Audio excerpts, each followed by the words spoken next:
KYNE. From the high desert in the great American Southwest, I bid you all good evening, good morning, good afternoon, in whatever time zone you may reside.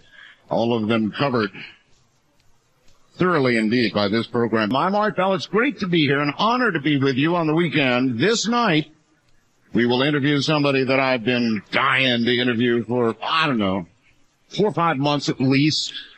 It was about 4 or 5 months ago that a total bombshell of a story broke on the news wires. It was on all the networks. You may remember it said a researcher has discovered that the Y chromosome, the male chromosome, is deteriorating. It's falling apart. And in another 100,000 years or whatever, there'll be no more of us guys. That's it. We're gone. No more men in the world. That is one researcher's view. His name is Bryan Sykes, and we're going to have him on at in the next hour, 11 o'clock Pacific time. And I've got his book here. It's called Adam's Curse. That's an appropriate name for a book like that. Adam's Curse, huh? It is like a curse. Eventually, you are no more. I think he's down in Australia or somewhere like that.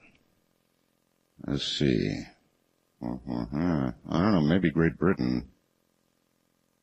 I don't know. Anyway, he's far away somewhere, and we'll be calling him in the next hour. This hour, we'll have open lines and a few things that I've got that I want to run by you. News-wise, in a daring escape, an American hostage in Iraq, Thomas Hamill, just pried open the doors of the house where he was being held and walked out virtually into the arms of U.S. troops. And, I had seen some video of this guy, Thomas Hamill, and I thought when I saw him, they had a shot, you may have seen it on CNN or something, of him in a car, and I thought, he looks like CIA or Special Forces or something, but they say he was just an American, so, I'm not saying he's CIA, I'm just saying he kind of had that look to him like he was one tough mama of a guy. Anyway, he walked right out, and he's now free. Not a good day in Iraq. There aren't many of those lately at all. Matter of fact, 11 Americans died at the hands of insurgents again. And the numbers are going up at an extremely concerning rate for the administration. And, of course, there was a big hoo-ha over the Nightline business the other night. And now the story about torture. Dia el-Shwahiri spent several stints in Baghdad's notorious prison, twice under Saddam Hussein's rule, once under American. He prefers Saddam's torture to ours, I guess. Says he was stripped naked by American guards. Told the Associated Press all kinds of things were done to him. General Richard Myers said Sunday, on the other hand, there is no evidence of systematic abuse, and the actions of just a handful have unfairly tainted all American forces. Torture. The Egyptians worshipped cats as great intellectual deities, as towers of intellectualism. The Egyptians really did think cats were very smart, very intelligent. And there's only two mammals that torture: humans and cats. You ever thought about that? Have you ever watched a cat with a mouse or anything else? I wonder if it is in our nature. There's a lot working on both sides. They really hate us. The radical Islamics. They want us dead. They certainly proved that, didn't they? And a lot of Americans have a lot of very serious memories about September 11th, so nobody ever endorses torture, you might understand some of the emotions that the American captors may have gone through if there was some of that. Anyway, that's an interesting note and something for you to consider really hard, that only two mammals on Earth really torture, and that would be humans and cats. I'm not sure if that says a lot for us or a lot for cats or less for the two groups. For financially pressed consumers, it's coming down to a choice between spending on gasoline or groceries. What do you think they're choosing? Well, so far gasoline is winning. This is from a food industry analysis. Given the economic environment, it is not surprising that more shoppers are buying food today in discount stores and other low-price venues than ever before, so they're spending their money where? On gasoline. But I guess that'll reach a balance at some point, won't it? We'll be right back. I thought this of possible interest to you. It certainly was me. 2 crashes in a row, can you believe that? That happened last night, first time out of the chute each time. That's very interesting. What do you think would happen if E.T. arrived? Well, there's something actually known about that. Let me read you a little bit of this. It's a wonderful article by Jim Wilson, who I think wrote it for Popular Mechanics. I can't be sure about that. I think, yes, Popular Mechanics, probably the cover story. Within the scientific community, the question is no longer whether extraterrestrial life exists, but if E.T. is smart enough to do long division. Scientists are of two minds regarding the existence of extraterrestrial intelligence. Skeptics acknowledge simple life forms might be found on other planets, but insist intelligent life is unique to Earth. Their belief is based on the assumption that Earth possesses unique physical attributes, including a magnetic field that deflects cosmic rays and a moon that absorbs asteroids. Together, these protective features make Earth a rare, safe harbor, one that nurtured the evolution of primitive life forms into intelligent beings that, well, I won't say it. The opposing camp sees the prospect for discovering alien life in more mathematical terms. Its touchstone, the Drake equation, which links the probability of discovering extraterrestrial intelligence to factors such as the size of the universe, the number of stars with Earth-like planets. With the discovery of each new planet beyond Earth's solar system, there are now more than 100. The odds of encountering intelligence increase.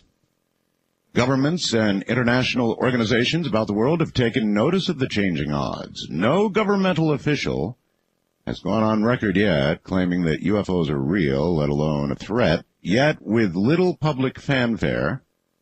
Check this out, folks. They have, in fact, begun preparing for the single most important event in human history, first contact. That is the moment Earthlings discover incontrovertible proof that they are not alone. Unless E.T. materializes from another dimension in the middle of the Super Bowl, humans most likely are going to have some advance warning of arrival. How much time we get to straighten up for extraterrestrial company depends on who spots E.T. first. The privately funded SETI Institute uses radio telescopes owned by observatories around the world to sweep the sky for signals broadcast by advanced civilizations. If E.T. has read Emily Post or her intergalactic equivalent and calls ahead, we could have years or decades or longer to prepare for first contact. Unfortunately, the current SETI Search for Extraterrestrial Intelligence project can afford to look only at small swatches of the sky, so any extraterrestrial courtesy calls probably are going to be missed. In fact, a more likely scenario is that the U.S. Air Force would spot ET spacecraft as it traversed the void between Earth and the Moon using powerful radar and optical telescopes in Hawaii, Greenland, Florida, the Indian Ocean. The Air Force Space Command tracks satellites, monitors missile launches, and spots baseball and larger-sized bits of orbiting debris with the hope of preventing any accidents, of course. But in fact, if ET turns up on Space Command's radar, that would mean alien visitors are hours or perhaps even just minutes away. So, what would happen? The broad brush outline for Earth's response to the first alien encounter is set out in an international agreement called the Declaration of Principles Concerning Activities Following the Detection of Extraterrestrial Intelligence, written by a committee of scientists organized by the SETI Institute. The declaration spells out what astronomers should do and what they should avoid doing immediately after first contact. Perhaps the most surprising, now you listen to me very carefully here, the most surprising aspect of the agreement is that astronomers who sign on to the declaration agree to keep the news of any imminent contact under their hat until the astronomy community and authorities have been notified. Now, how many times have you heard me interviewing Seth Shostak when he has said, "Oh, no, it would get out"? And sure enough, in this article, they actually do cover that aspect that, it might, the publicity might, it might break, somebody might leak it or something. But really, the fact of the matter is, and Seth has never told me this, they signed something that says, "Oh, no," goes first to the other astronomers, then the authorities. Now, authorities would cover a whole lot of ground, wouldn't it? I'm not going to, I obviously have time to read all of this, and you should pick up a copy of Popular Mechanics and read this very long article, but oh my, what would happen if they got here?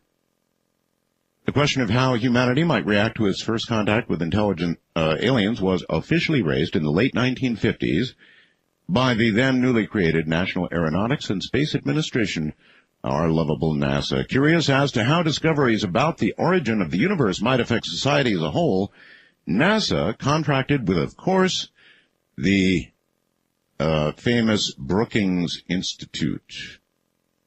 And I need not cover that because you know what Brookings has pretty much said, how it would upset the apple cart here on Earth and so forth. If ET turns up at NASA's doorstep, bearing an invitation, the one we sent out in a spacecraft, it's in for a bit of a surprise. Instead of getting a handshake from the head of NASA, wouldn't that be nice? It will instead be handcuffed by an FBI agent dressed in a biosafety level 4 suit. Instead of sleeping in the Lincoln bedroom, as you might expect at the White House, why, this alien will be whisked away to the Department of Agriculture's Animal Disease Center on Plum Island off the coast of New York, Long Island, where it will be poked and probed by doctors from the National Institutes of Health. A Department of Energy, or DOE, a nuclear emergency search team, a NEST team they're called, will tow away its spacecraft like it had parked by a hydrant. Unfriendly as this welcome may seem, it is the chain of events that would most likely follow any visitor's arrival, and there's so much more to this article. So I suggest you pick up a copy of Popular Mechanics. It kind of squashes the concept of the cheering, welcoming crowds, the handshake from, the head of NASA, then the President of the United States and other world leaders, and a cheery event. Oh, no, it's off to Plum Island and Needles. Oh, let's see. Oh, here's something else NASA's up to. Maybe. In the First World War, frontline troops who were away from their loved ones for long periods famously had bromide put into their tea, which does roughly the opposite of a lot of what your email suggests those little pills do. In other words, it reduces the distraction of any females around. You just aren't interested. But yesterday it was suggested such measures might be taken a lot further, in fact, all the way to Mars. Dr. Rachel Armstrong, speaking yesterday at a British Interplanetary Society symposium on the on human future in space, said that the U.S. space agency NASA was considering how to deal with the natural urges of astronauts traveling on long journeys, such as a 3-year trip to Mars, where The 6-strong crew would likely be including 2 women. NASA's talking about the chemical sterilization of astronauts on longer journeys. I don't know. NASA was nonplussed by the suggestion yesterday. I haven't heard anything about it, said a spokesman at NASA's Johnson Space Center, where the long-range trips announced by our president in January are now being planned. But the denial may hide a reluctance in a nation like ours, where the showing of a nipple on national television, oh, what that did. There was religious outcry. There was FCC action. I mean, we're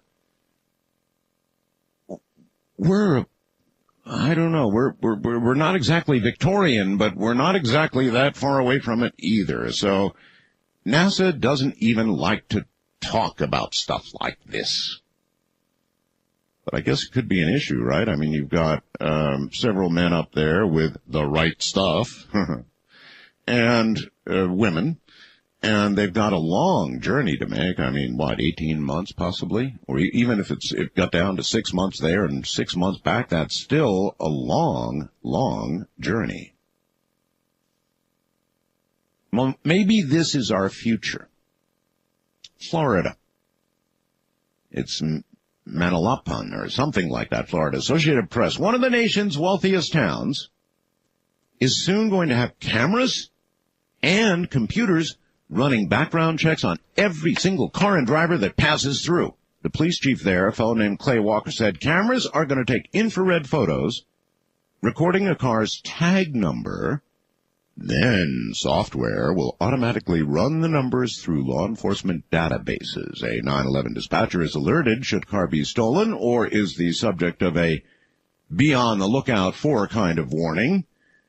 Next to the tag number, police will have a picture of the driver, taken with another set of cameras, upgraded versions of the standard surveillance cameras already in place, but this baby will nail your face.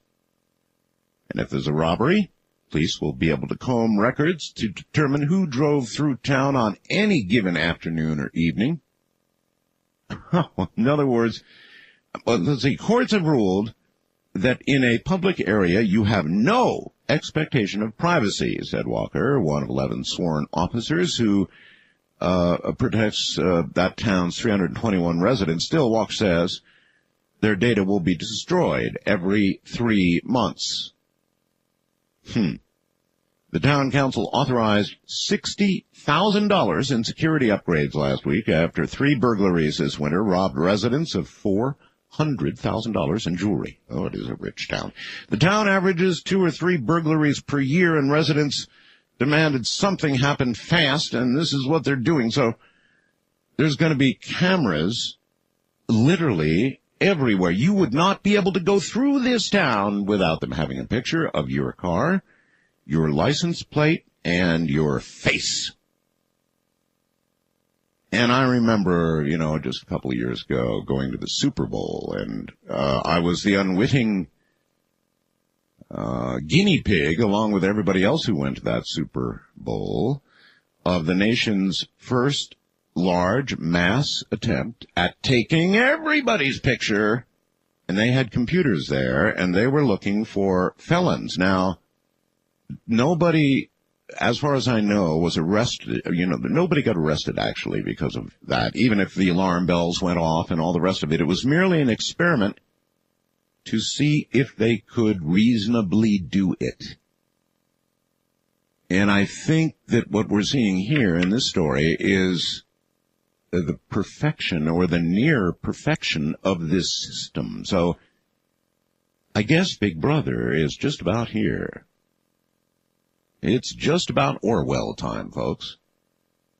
When they can point a camera at you in your car and they can know everything about you in a couple of seconds flat, there's nowhere to run. Even though this would be a very large country, I suppose there was a day in America where, by golly, if you had to be on the lam, you could take off. But I think that day is ending. And I think now we can look forward to the probability, the certainty, the vast certainty that that George is out there winking at us right now. And that privacy, such as we knew it, is no more. That's right. They're everywhere, and nobody's going to go on the lam. Not if somebody wants to find you. Very, very different America, isn't it? From the high desert in the middle of the night, which is where we do our work and our play, I'm Art Bell. That would be me. Good evening, good morning, whatever. It's great to be with you, everybody. We're in open lines. Anything you want to talk about is fair game. Unscreened, untouched, unanswered until we get to them. That's what it is. No net coming right up. Stay right there. Oh, that's fast service. Look at this. I got a fast blast from Lex, who's the webmaster. Lex Loonhood. Hey, Art, I found that Popular Mechanics article you were reading from and have it posted first under the Hot Stories section, lower right side of the page. That's fast. All right, east of the Rockies, you're on the air. Hi. That didn't work too well. Let me try it again. East of the Rockies. Hello, you're on the air. This is Bob. Hello, Bob. I believe that if your ice age descends on Europe, as you've predicted, that the Mediterranean could become a freshwater lake, Iraq could become the Eden, the garden, and North Africa would become the breadbasket of the whole portion of that world. That's how it might work, Bob. Can you imagine the Iraqis having the remaining reservoir of oil and fresh water? They'd be the richest people in the world. Well, I don't know. We occupy it, so maybe we'd be, maybe our people went over there smarter than I think they are. Maybe, Bob. I've got, I want to say it again. Rush really just went off in a tangent about the movie. I'm going to tell you a couple things about the movie. It's going to grab you, and it's going to grab you from the first second you sit down, and it's not going to let you go. It's called The Day After Tomorrow. It's coming up. You may have begun to see some trailers for it now. They're running on television and in movie theaters, and that sort of thing. It's going to be a big movie. And Rush, took off really hard on it. He said basically it was an issue nobody cared about. That just isn't true. Of all the things he said, to have said that, it's an issue people don't care about. Our climate or climate change or all the rest of that, but people don't care about it? Oh, my goodness, that's just not true. Anyway, this movie is going to be quite something, ladies and gentlemen. It's going to grab you really, really hard. Roland Emmerich's done a lot of work, and it's going to be something. It's called The Day After Tomorrow, coming up May 28th, nationwide. It's from our book.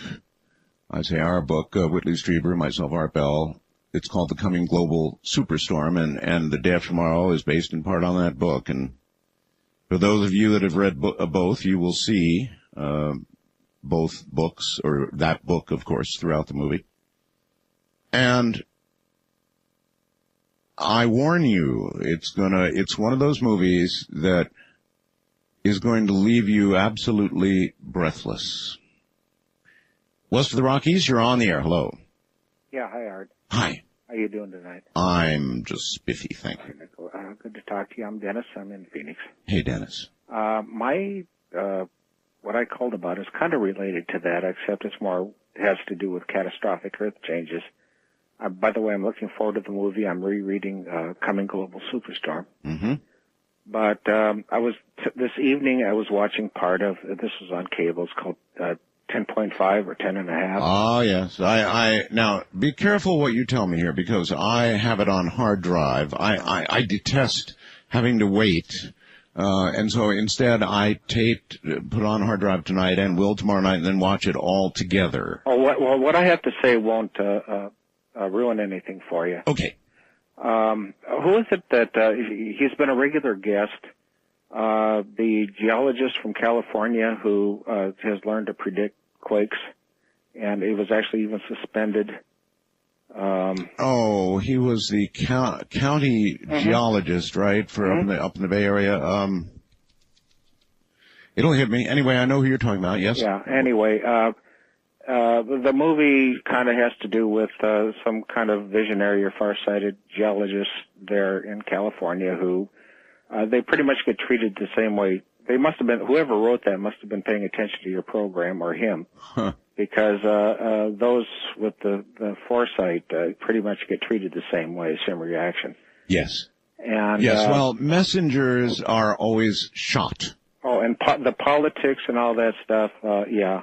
They're always shot. Messengers are always shot. If it's bad news, people don't want to hear bad news. That's all there is. Well, it's a funny thing. Actually, in a way they do, and in a way they don't. It's kind of like going to a horror movie. You know, why do you go to a horror movie? It's going to scare you. You know it's going to scare you, but you want that.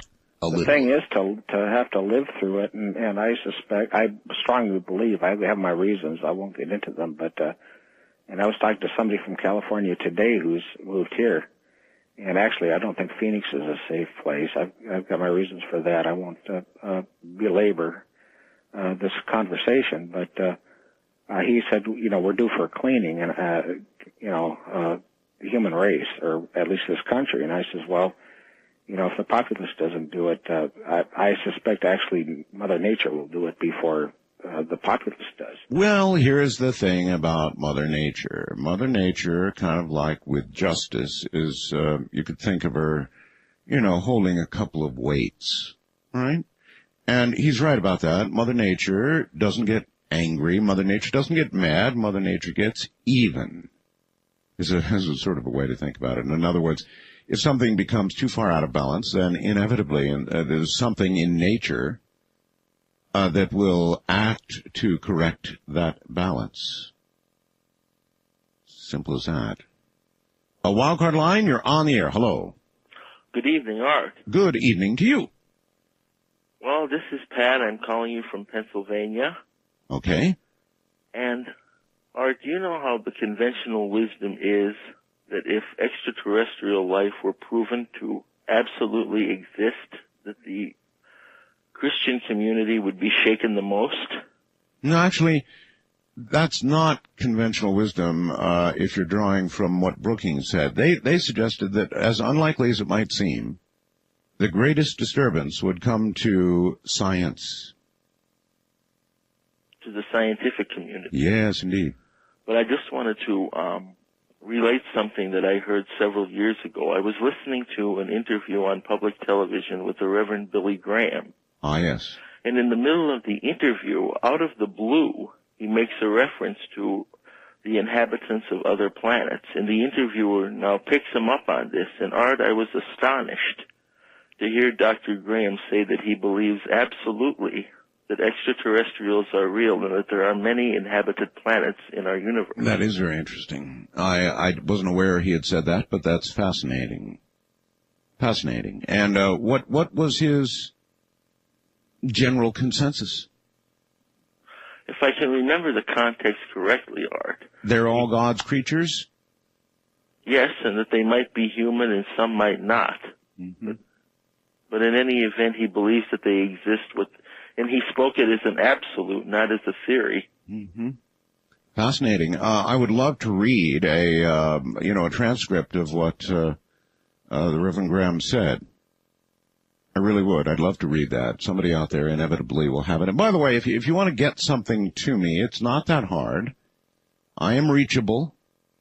And I will give you a little hint. Because anybody who gets as many emails, and my emails number in the thousands, many days into the thousands, try and put something in the header that will suggest to me what it's about and how urgent it really is. Because I do a kind of, when you get thousands of emails, it's kind of a system of triage. And without a header that would attract, then I'm liable to skip over it and regard it as, another little blue pill advertisement. So try and put something in there. You can reach me, Art Bell, at mindspring.com. That's ARTBELL at mindspring.com or artbell at AOL.com. Either one of those will get me. First time caller line, you're on the air. Hello. Hi, this is Fred calling from Portland, listening to you on WGAN. Yes, sir. I was just actually calling about, you had a few guests on there before talking about the speed of gravity. Oh, yes. In some that thought it was instantaneous, and other ones had other speculation about it. Yes. And I was actually just calling to say they did a study on that not too long ago involving Jupiter and quasars and things along that line. Mm-hmm. And the scientists were actually able to determine that it works at the speed of light. They were? Yes. There are several studies. If you go to google.com, it says the exact thing that they did. That's fascinating, absolutely fascinating. At the speed of light, confirming again, then I suppose that nothing can exceed the speed of light. Or at least supporting that, huh? Yes. They said if the sun were to immediately just disappear, we'd still follow a trajectory for about 8.3 minutes, at which point we'd fly off at the tangent. There were some studies on it, and they had all the exact information, but... So we'd have a real hot 8 minutes. Yes. So to speak. All right. Well, I appreciate the information, and I'll do a little bit of research on it. All right. Have a good night. You too. The speed of gravity. Some guests thought it to be instantaneous, and I thought, well, then, how would you ever prove that it was not so? Because all matter is presently in existence, and to measure the speed of gravity, which relates to the mass of an object, you would have to create a new mass and then measure its effect from point A to point B, right? So I still have questions. Wildcard line, you're on the air. Hello. Yeah, hi. Hi. Hi, Art. Hello. Hello. Are we on the air now? What's your best guess? Okay. Yeah, a few weeks ago, you had a conversation with Sir Charles. Oh, yes. Regarding the use of satellites to project microwave energy to the Earth. Yes, sir. For energy, yes. Right. Well, I was thinking that system might be used to power up or to work to help to power up a space plane, as it were. If you had two satellites bracketing the plane on its line of flight upwards, and you had the receiver dishes on port and starboard side in the fuselage. Mm-hmm. You know the SRBs from the... In other words, you're suggesting that a satellite collecting energy, instead of beaming it... slow down. Instead of beaming it back toward Earth, could project it in a beam to a spacecraft that would then accelerate away from Earth, continuing to use this energy to build its acceleration. Right, exactly. Gotcha. The SRBs from the shuttle, the solid rocket boosters, right? They burn powdered aluminum, and the method of their ignition is like arc welding type mechanism. Yes. So I was reasoning that perhaps, the more voltage you had at hand, the less powdered aluminum you would burn, and consequently the greater distance you could cover. Well, that's fascinating. I appreciate the call, and I wonder if we might not look into that a little bit. I wonder if NASA's looked into it. It's really an intriguing idea. He was talking first of the concept of beaming energy back to Earth, collecting it with large solar collectors in some sort of a fixed orbit, and then beaming them back to Earth, with collectors on the ground. Instead, he is suggesting this as a means of propulsion, virtually of propulsion, of pushing a craft away from Earth. An intriguing idea, and perhaps a way with enough energy to accelerate to very great speeds. East of the Rockies, you're on the air. Hi. Hello, Art. Hello. This is Experiment 626 again. How you doing? Why would you call yourself an experiment? Well, like when I talked to you the last time with John Lear on the phone about, how we're all experimenting, we're just vessels. And yes. Yeah, so anyway, did you see the latest headlines about the robots that they want to build to send to the moon and to fix the space shuttle or the space... the telescope? Yeah. The Hubble? Yes. Oh, yes, I did see that. They used the ginger, Segway. Yes. The bottom of the Segway for the part of the robot. Really? Yeah, they got it showing a picture of it here, and it looks like, they call it Robonaut. Robonaut, that's pretty good. Yeah, it looks pretty cool. It looks like a robot with with a base like the Segway. Well, they've got a lot of work to do with robots to get them really where we expect. Robots by now, we're supposed to be doing everything for us, the dishes, everything, and it just hasn't happened. It's very disappointing. Just like you, I've been waiting for that, and it was, wait a minute, weren't we promised that back in 2000? We sure were. Well, we were promised that back in the 50s. Yeah, of course. You grew up in the same era I did. So I was like, come on, I want my jetpack, I want my flying car, and I want my robot. You got it. That's right. Where are the flying cars? Exactly. I'm going like, come on, this is supposed to be Back to the Future time already. Extremely disappointing. Well, you have a good night, Art. You too, sir. Take care. West of the Rockies, you're on the air. Hello. Hello. This is Olin in Culver City, California. Yes, Olin. Yes. The reason that Red China is underselling everybody since 1995 is because Red China is giving away 8.27 yuan per dollar when the dollar is only worth about 5 yuans. Red China is using slave labor to build up their military-industrial complex. You mean kind of like we did?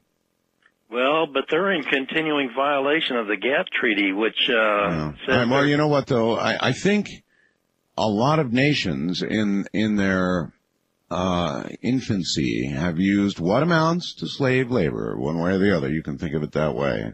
Oh, I see. Well, don't you think? I mean, really, America did some of that. We did have slavery, didn't we?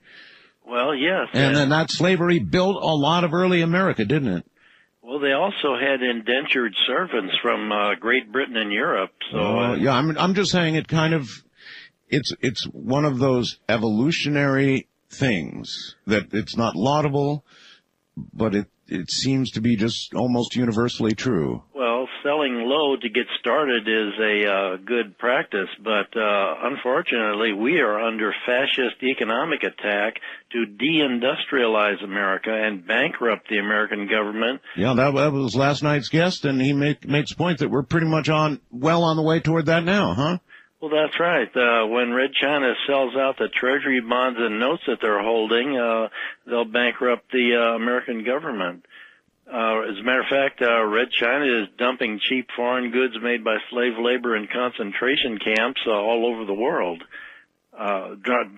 dropping their goods all over the world. Yeah, I know. So, I don't know exactly what to do about it. I mean, jobs are being outsourced. You know, a lot of times when you call for tech support or something these days, it's incredible. It's like you'll get some guy and you'll notice an accent, and you know, maybe halfway through the conversation that you're straining to have, you'll say, "Hey, where are you?" "Oh, Bangladesh." Yeah, well, I think Pakistan, India.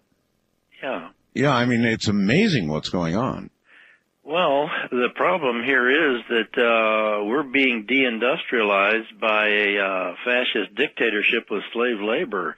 And when they lower the boom by dropping that 8.27 yuans per dollar and let the yuan float, which they're supposed to do according to the GATT treaty, why then the value of the dollar will drop and the prices of all our goods and services will go up because things won't be that cheap anymore. Yeah, you're right. It's going to be a rough ride. We have a tough economic ride ahead of us. And if you listen carefully, again, you know, messengers are shot, at least metaphorically. I mean, last night's guest kind of painted a fairly dismal picture of our current economic situation with regard to our place in the world right now and what's going on around us.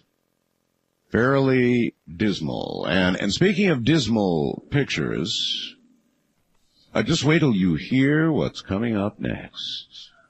Dr. Bryan Sykes, who's one of the world's, and I really mean this, the world's foremost geneticists, is going to be with us. And he contends that it's later than you think, guys.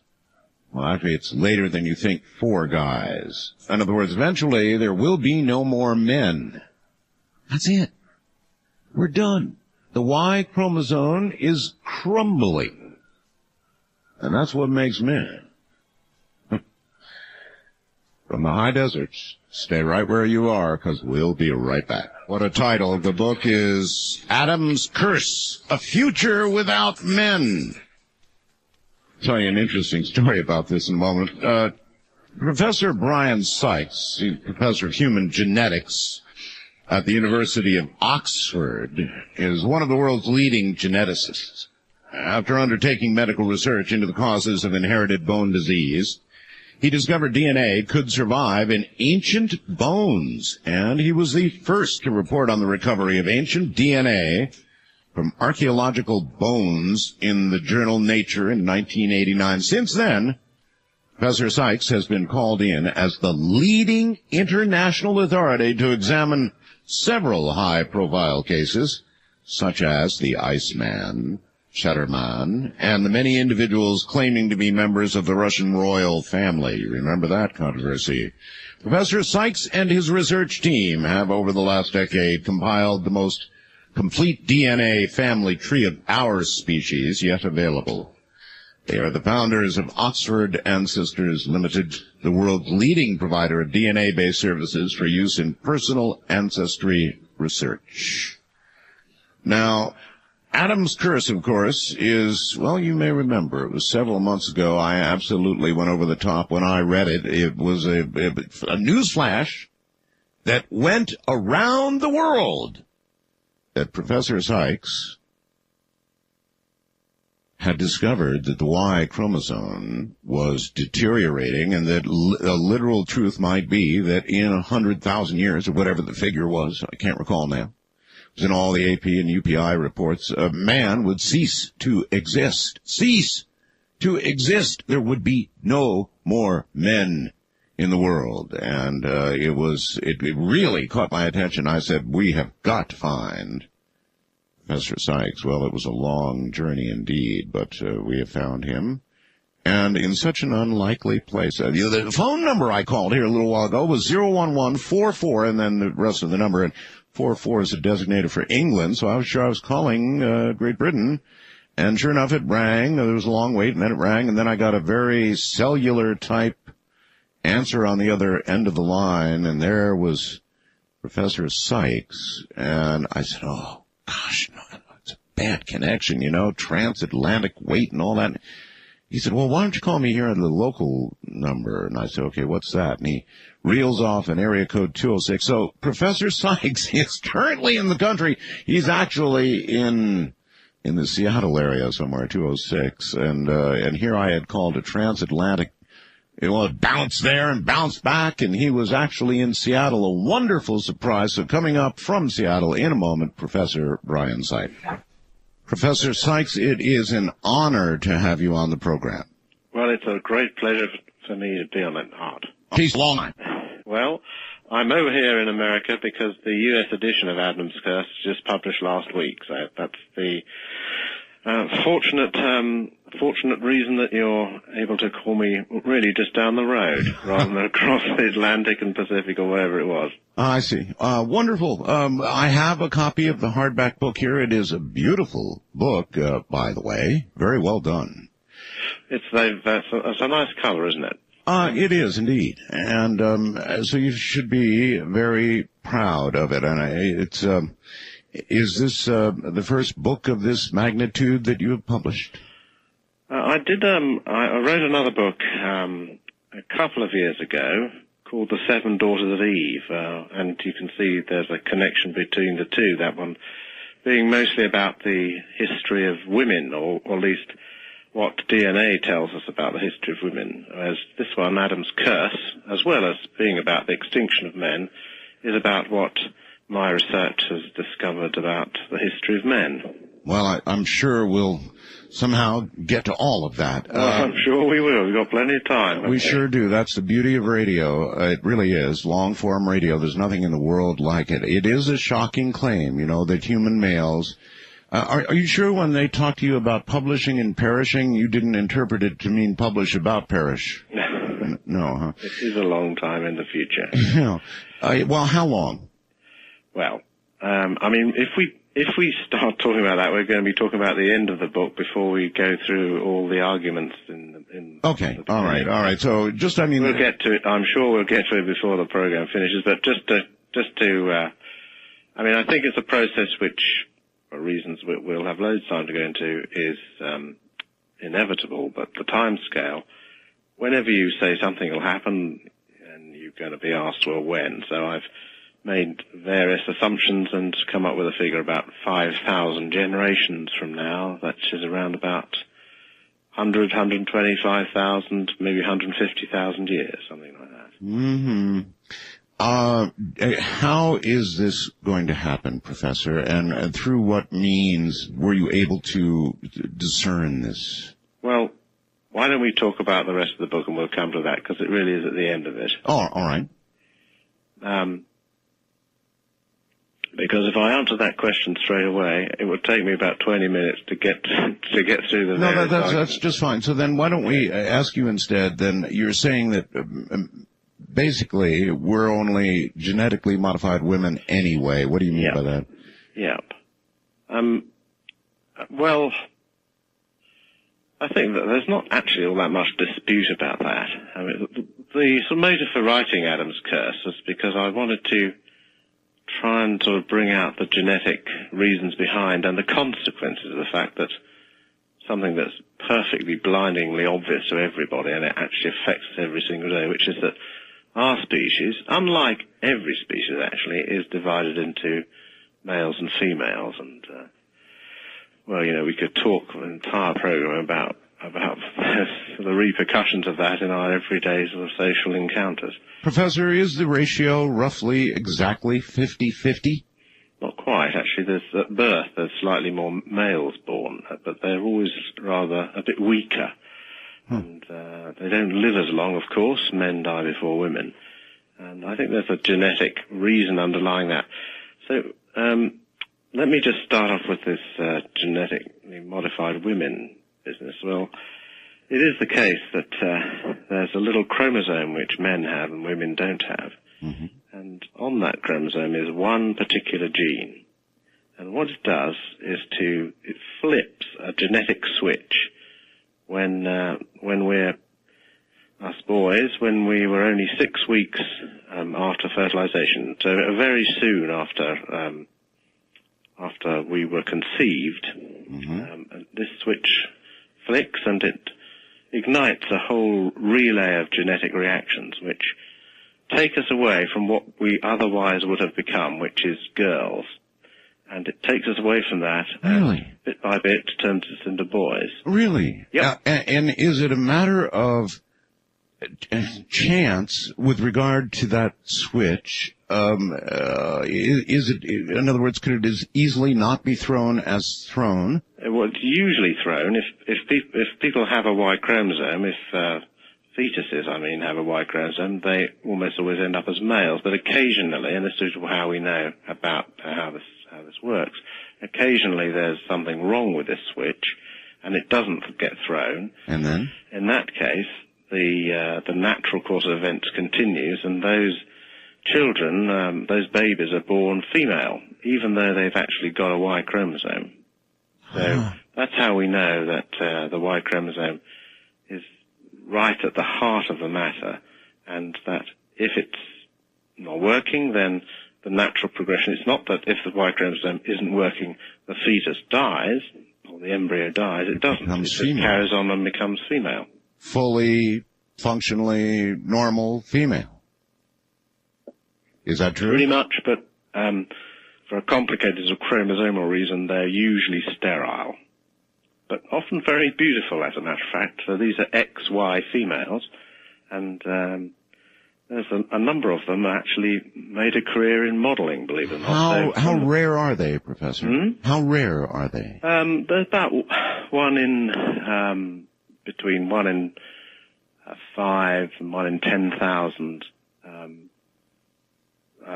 births, something like that. So, not exceptionally rare. Really? Yeah. Certainly more common than in fact, you're telling me something new altogether. Oh, well, then this might be the right place for Arlene's question. She sent one in by email before you got here, and I thought it was pretty good. She asks, My theory is, maybe as the Y chromosome deteriorates, so do the actual resultant transitory human individuals. Therefore, we begin to see increasing numbers of homosexuals. Is it possible that homosexuality is merely an expression of the Y chromosome being in an in-between stage?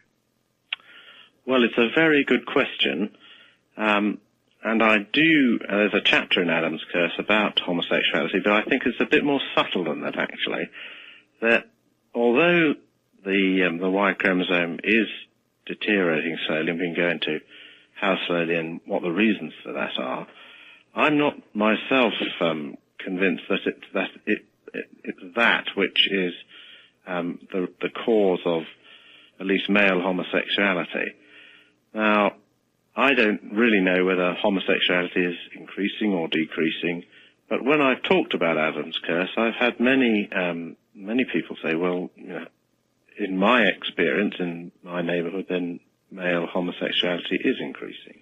But I can't say that it's due, in response to Arlene's question, that it's clearly due to some changes in the Y chromosome. But we may get on to at some time what I think may be behind or maybe a cause of male homosexuality, but it's a very subtle one.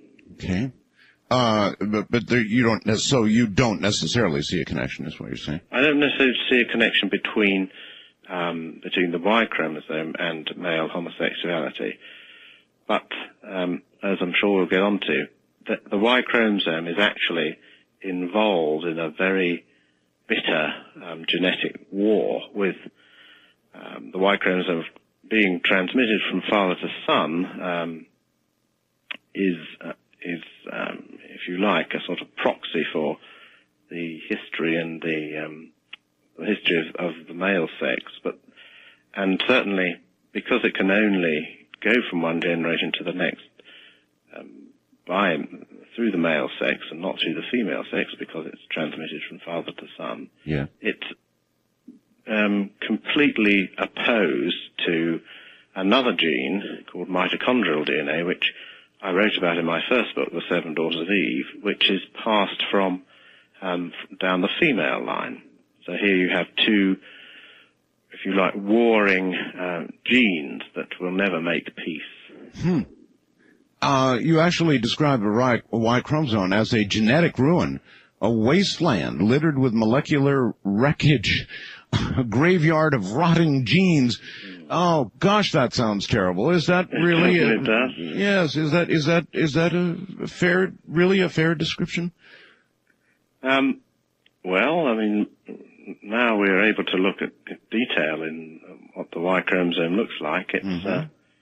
It certainly is in a bit of a mess, and it used to, years ago, millions of years ago, in our mammalian ancestors, the Y chromosome started off as an X chromosome, almost certainly, with thousands of different genes on it, and over a period of millions of years, lost most of those genes, only has 27 left now. And in between those genes, which are... Oh, we're starting to pick up a little hum. Can you hear it there on the telephone? I can, yes. Yeah. It's not coming from mine as far as I can... You might just move that phone around or the wire around a little bit and see if it comes and goes.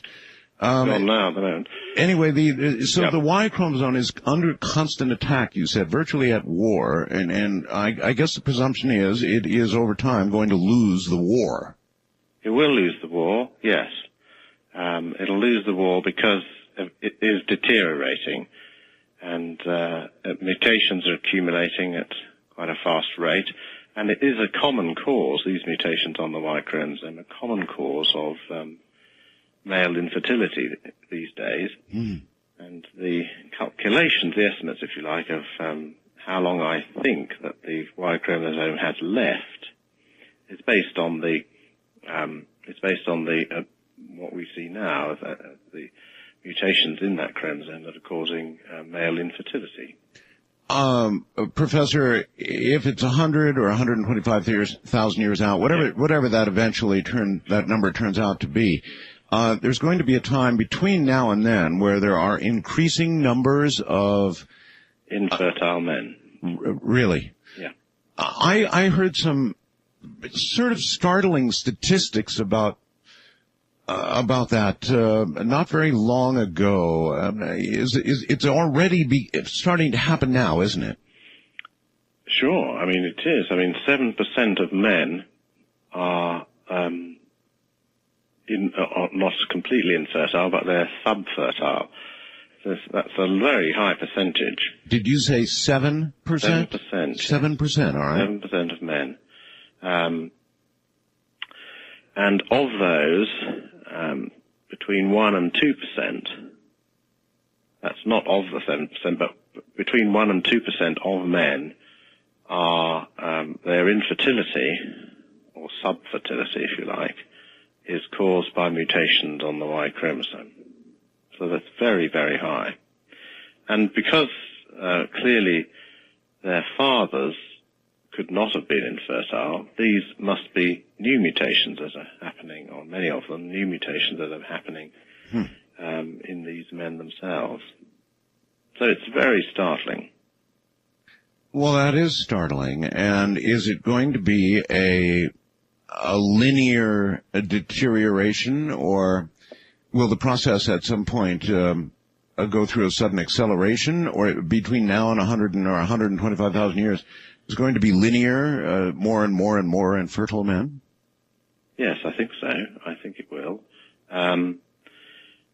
If Y chromosomes are completely rendered completely infertile by mutation, then they won't get further because they clearly won't have any sons. But there are mutations which reduce fertility, and those are the ones that will get through to the next generation, but will produce males that are less fertile than their fathers, and that's the accumulated effect, which I believe will mean that in that sort of time frame that we've been talking about, that fertility will decrease to a level of about 1% of what it is now, and when that point is reached, I'd call that a day for the Y chromosome. Those are going to be a very popular 1%.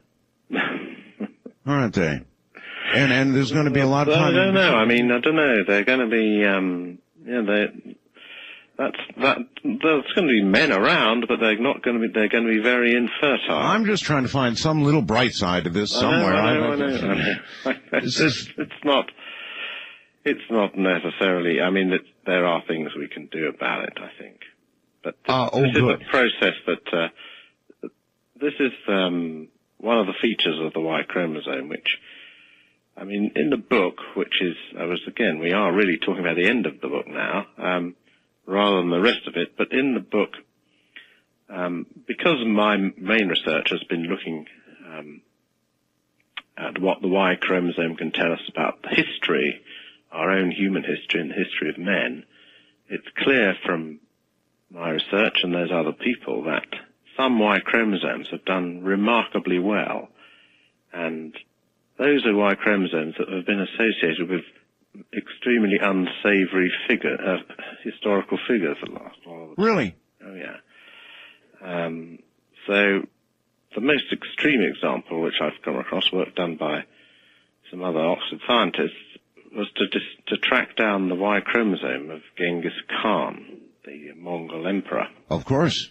Now, Genghis Khan lived in the 12th century, and work in Central Asia has shown that 16 million men are his direct descendants, so they have his Y chromosome. And a great big, bold, capital Y, right? Absolutely. Yeah, okay. Professor, hold on. We're already at the bottom of the hour, and so we'll take a bit of a break here. Genghis Khan, I suppose, huh? And then even the bad guys, the Hitlers of the world, the ruthless dictators of the world, great big capital Ys. You're going to learn a lot tonight, so am I, I'm sure. Professor Bryan Sykes, author of a brand new book that you're going to want to check out. It's called Adam's Curse, From the High Desert, Middle of the Night. I'm Art Bell. And what a guest we've got. Professor of Human Genetics at the University of Oxford, Professor Bryan Sykes is our guest. He's saying that another 100,000 years or so, there will be no more men because the Y chromosome is virtually, well, it's tattering itself. It's falling apart. It's a genetic mess. We'll be right back. I believe we were last talking about Genghis Khan and so forth, and they've got the big capital Ys. I guess that would apply to the Hitlers and the big bad, rough, ruthless dictators in the world and generally violent people. Am I on the right track there? Well, what distinguishes, let me ask you a question, what distinguishes all those types of people? Testosterone, I guess. They're all men, aren't they? Testosterone, yeah. They're all men. And in Adam's Curse, I developed the idea that, well, not necessarily causing it, the Y chromosome really, of these men, really benefits from their bad behavior. So it's a sort of moot point about which is driving which. Was Genghis Khan driving his Y chromosome to great success, or look at it the other way, was it Genghis Khan's Y chromosome that was actually driving him to do the things he did? And what did he do? Well, he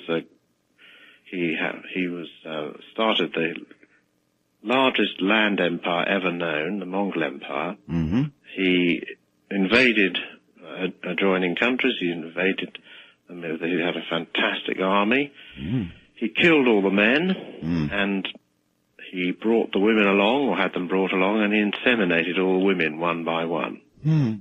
And that's how his Y chromosome spread. Mm-hmm. That's why he has produced so many capital Ys as descendants. Right. That's very interesting.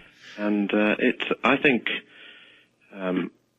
it's a obvious tendency of people, especially in times gone by, maybe, in different parts of the world now, men who have a lot of power and wealth and status, not all of them, but more than most men, do tend, when they can, to accumulate large numbers of women.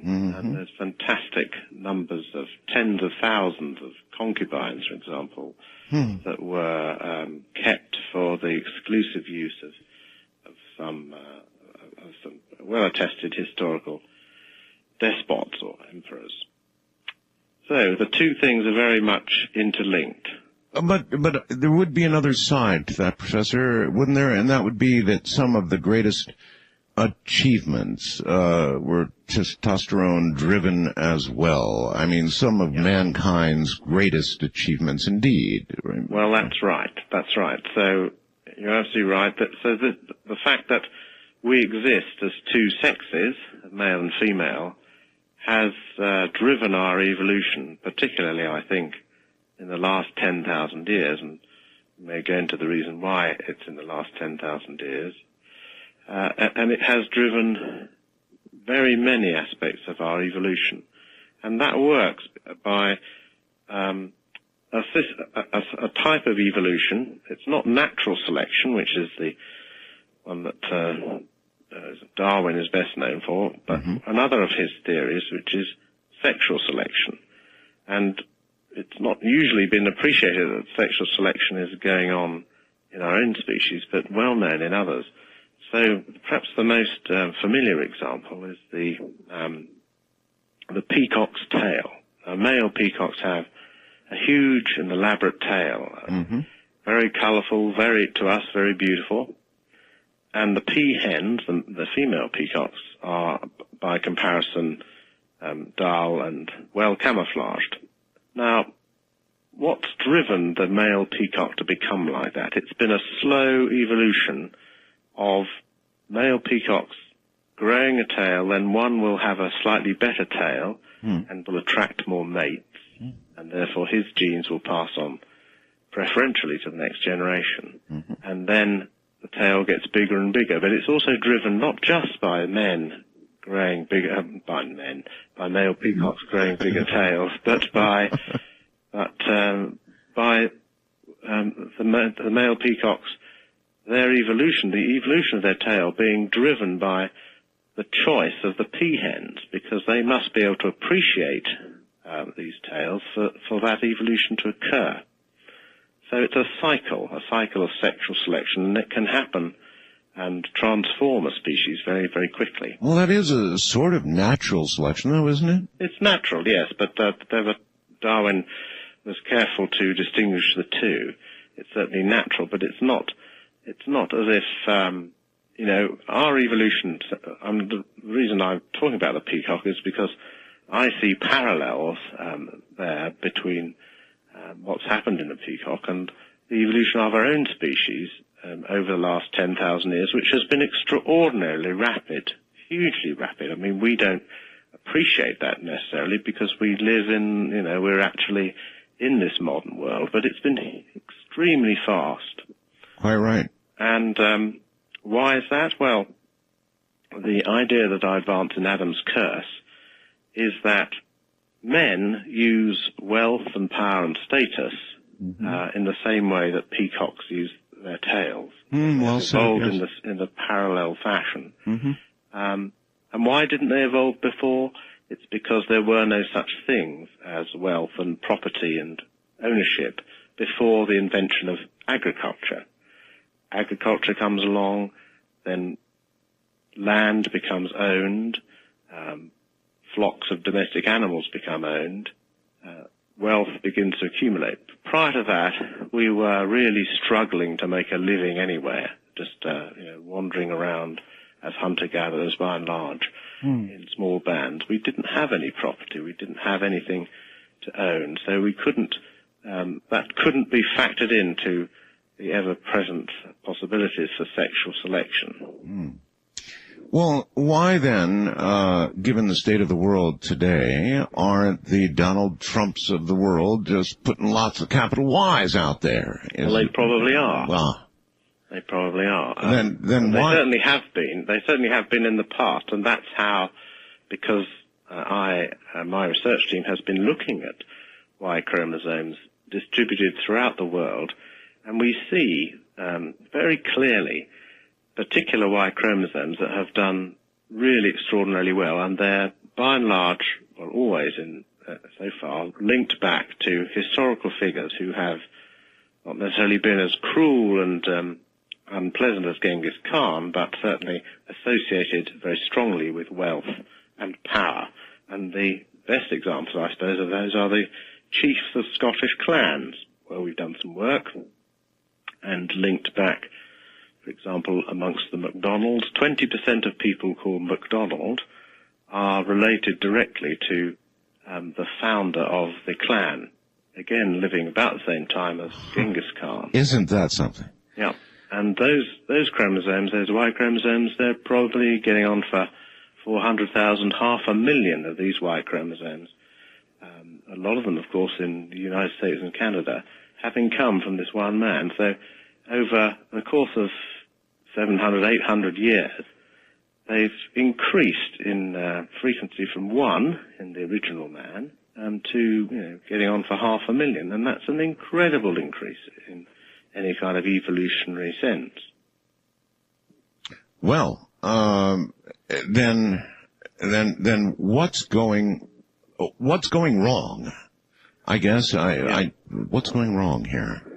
The Ys, it seems like, should be prolific, and to some degree you can look at the real capital Ys out there, and they certainly seem to be doing their very best to proliferate. Well, that's the irony, because they clearly they have a story to tell about great proliferations, great wealth, great power of these historical figures, the Scottish clan chiefs, Genghis Khan, and many other minor examples. And the irony is that the Y chromosome, which indirectly causes these, I think, this evolution of this kind of behavior and the desire to accumulate wealth and property to, if you like, to parallel the peacock's tail, that actually the Y chromosome, which is what tells me as a geneticist about this, is itself far from being anything like it's not macho. It's not it's not all conquering. It's actually extremely fragile and extremely weak, and that's the irony. That is an irony, isn't it? So weak and getting weaker, and you're suggesting it's under a constant assault, and so then what are we're going to see infertility? Will it have any other measurable genetic effects on offspring as time goes on? That's big enough, isn't it? Well, it is. Yes, of course. Let me tell you. Let me say something about why this is. Not why, the reason. Not to confuse the terminology. The reason that the Y chromosome is so particularly fragile. Well, there are two reasons.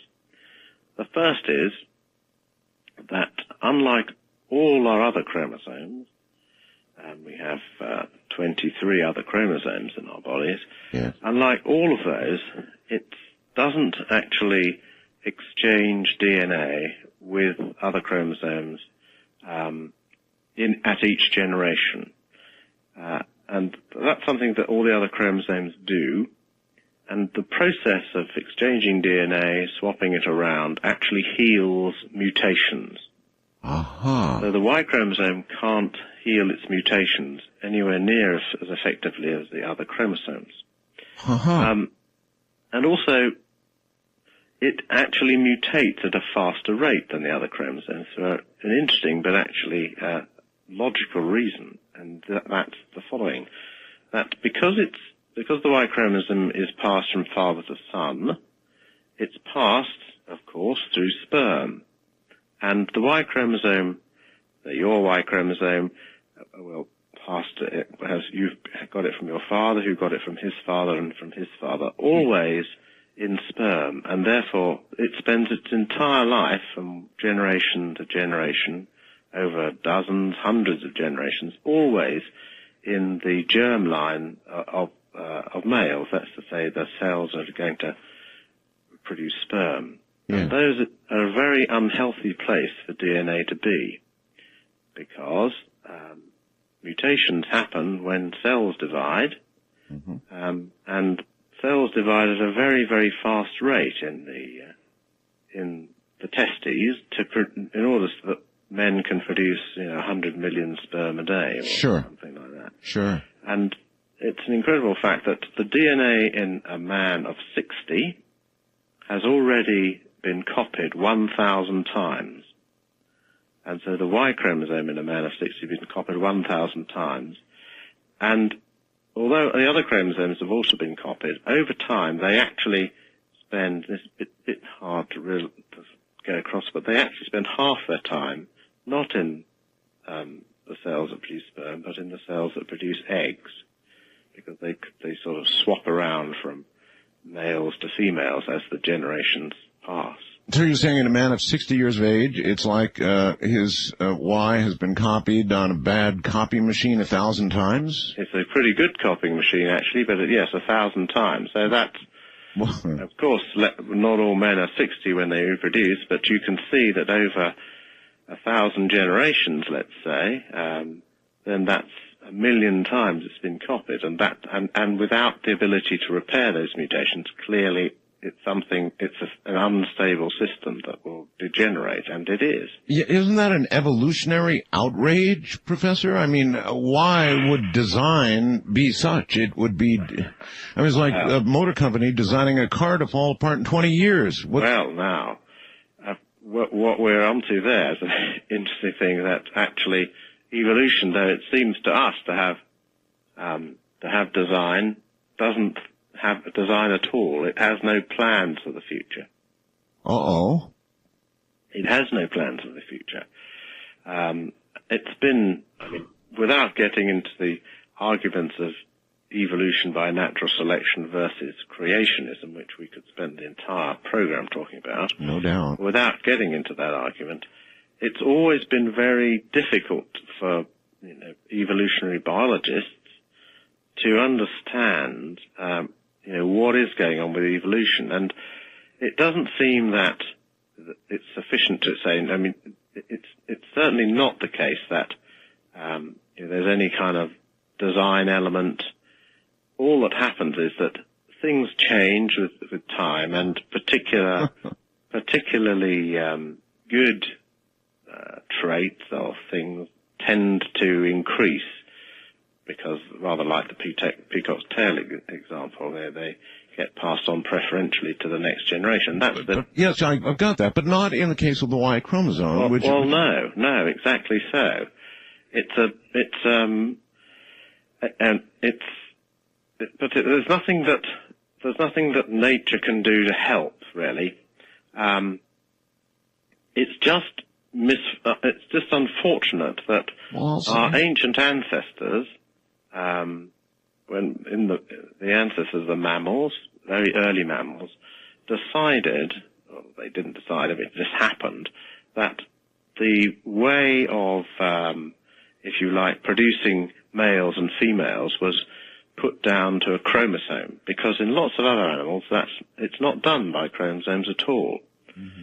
I mean, we're covering a lot of ground here, but for example, in your American alligators, the sex of the offspring there is not decided by a chromosome, it's decided instead by the temperature at which the egg is incubated. So, but once in the early mammals cases, a chromosome had been given that job of deciding whether an embryo would develop into a male or a female, that chromosome was doomed to the gradual decay that we've been talking about. But one imagines evolution, Professor, to be, by its very nature, a very efficient process. Well, it's efficient by killing off or not letting survive anything that doesn't really work. And so it appears to be efficient because what's left, what survives, is still going. But and logically, if we accept that the Y chromosome is gradually deteriorating. Well, I don't know if I can accept that. Okay. We're slowly turning into an appendix. Sort of, yes, sort of. But it does have this. It does have an extremely high mutation rate, and it's not just going to affect us. Of course, it'll affect other mammals. It's just in the long term, the very long term, a really, really bad way of trying to determine whether embryos turn out into males or females. And it might well see the end of mammals altogether, but that's, hundreds of millions of years into the future. There's a design flaw in the way we and other mammals decide sex. Well, perhaps only we see it as a flaw, and evolution sees it just as the way it happens. Well, it's done reasonably well for over the past hundreds of millions of years. And incidentally, I mean, there's a little-known theory going around. I mean, the mammals were getting nowhere while the dinosaurs were around. Right. Only when the dinosaurs died out did they really start to make their mark. Yes. And dinosaurs may have, we don't know this, but if they're anything like the alligator or the turtle, they may too have relied on the temperature at which their eggs were incubated to decide whether they were going to be turn out to be males or females. Mm-hmm. And so let's say, for example, that if the dinosaur eggs were incubated at a high temperature, they turn out to be females, and at a low temperature, they turn out to be males. Now, I think most people believe that the dinosaurs were finished off by a meteorite that lowered the temperature of the Earth. Professor, we're going to have, that's a good place. We can carry on with that. Good. Stay right there, and we'll be right back. We have one of the world's greatest geneticists with us tonight, Professor Bryan Sykes, who's written a brand new book. You're going to want to read this one. It's called Adam's Curse. And we are honored with one of the world's greatest geneticists, Professor Bryan Sykes. He's written a book called Adam's Curse. Basically, Adam's Curse is that Adam, all of us, men, in another 100,000 years or so, we're going to be gone. No more men. No more men. No more men. It seems impossible And I suppose we'll discuss some of the ramifications and what kind of world that'll be, or the professor thinks it might be. We will get to that. We're back with the dinosaurs at the moment. We'll pick up there right after this. So the evolutionary future unfolding may not include men eventually. Anyway, we were discussing dinosaurs, I believe, and you said man really didn't take off until the dinosaurs did. That's right, yeah. The mammals really didn't take off, but nobody's quite sure why the dinosaurs died out. But here's an idea. Alligators and turtles, they both don't rely on chromosomes to decide which is going to be a male and female. The eggs decide on the basis of how cold or cool or warm the eggs are when they're being incubated. Right. So, let's take a turtle, for example. If the eggs are incubated at 34 degrees centigrade, Celsius, they all hatch as females. If they're all incubated at 26 degrees, they all hatch as males. So usually they're kind of in between. Some hatch as males, some as females. Now, if the dinosaurs used the same system, of course, and suddenly the temperature of the Earth went down dramatically by a few degrees, as a lot of people think when this meteor hit 65 million years ago, blanketing the Earth in dust and reducing the temperature, almost like a nuclear winter, really. Then the dinosaurs and any other creatures that used temperature of eggs to determine sex would have ended up, in the case if they had that sort of hot female, cool male system, all the dinosaurs would have been male. And, of course, they'd have gone overnight. That'd be the end of, yeah. Yeah. So if that were the case, and it's not proven or even much thought about, actually, but it would be one way that what had up to then been an extremely good way of deciding sex and evolutionarily, perfectly in tune and had lasted for many hundreds of millions of years, they'd have gone overnight. Professor, wouldn't that mean that as perhaps an asteroid or whatever could have accomplished that, perhaps even a rapid cyclical climate change would have done the same thing, huh? Well, it would have to be pretty rapid, really. Yeah. But, an asteroid or a large meteor impact, which is thought by many, and there's evidence of this to have happened, reduce the temperature.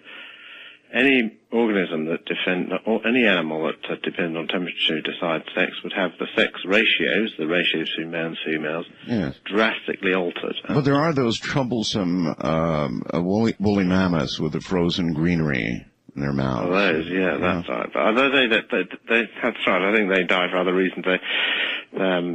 They were regular mammals, no doubt about that. Well, the point I was trying to get at is that the way in which sex is decided is not necessarily going to save a species or save a whole order of animals. And I think in the case of the mammals, relying as we have on chromosomes, and once we've done that, the chromosome that decides sex is doomed to ultimate decay. Well, nothing's going to help. Nothing will help. Well, the only thing that's going to help is if we, now realizing this danger, could actually do something about it. Manipulate. Mike in Utah says not all genetic mutations are bad. It seems like many could actually improve the viability of the Y chromosome. How do you take that into account? It's quite right. Not all mutations are bad, but you probably find that some mutations on Y chromosomes have helped to boost fertility, but most mutations are damaging, and it would. And I think the number of bad mutations, for the reasons that the Y chromosome is always restrained to the testes, germline cells of men, will eventually overtake the occasional good mutation that results because of that. So this battle is ongoing. The deterioration is ongoing, and you suggest it will be a linear deterioration until finally the end, out at 100, 125,000 years, whatever. Well, that's if the world lasts that long, of course. Yeah, not such a good bet to take. No, quite right. And that, and I developed the theme that is the other side of Adam's curse. That if you like, the peacock's tail equivalent in our own species is the accumulation of wealth and power and property and so on. And the thing about the peacock's tail is that it can only grow so large. If a peacocks would love to have tails 100 feet long, but of course if they did, they couldn't even fly, so a leopard wandering along would soon finish them off. But with our sort of social equivalent of the peacock's tail, wealth and power, property, status and those sorts of things, there is no limit to the amount that individuals can accumulate, in the same way that there is to the size of the peacock's tail. So the only limit really is the ability of our planet to sustain the production of sufficient wealth and power and status and those kinds of things. So in that sense, whether the Earth lasts for 100,000 years to witness the eventual extinction of men through the Y chromosome, if it doesn't last that long, it's because of the Y chromosome's other effect. So Adam's curse, in that sense, is a double whammy, a double blow. Yes. I suppose somebody with a great big colorful tail might one day push the wrong button, and then we wouldn't make our 100,000 years anyway. No, we would not.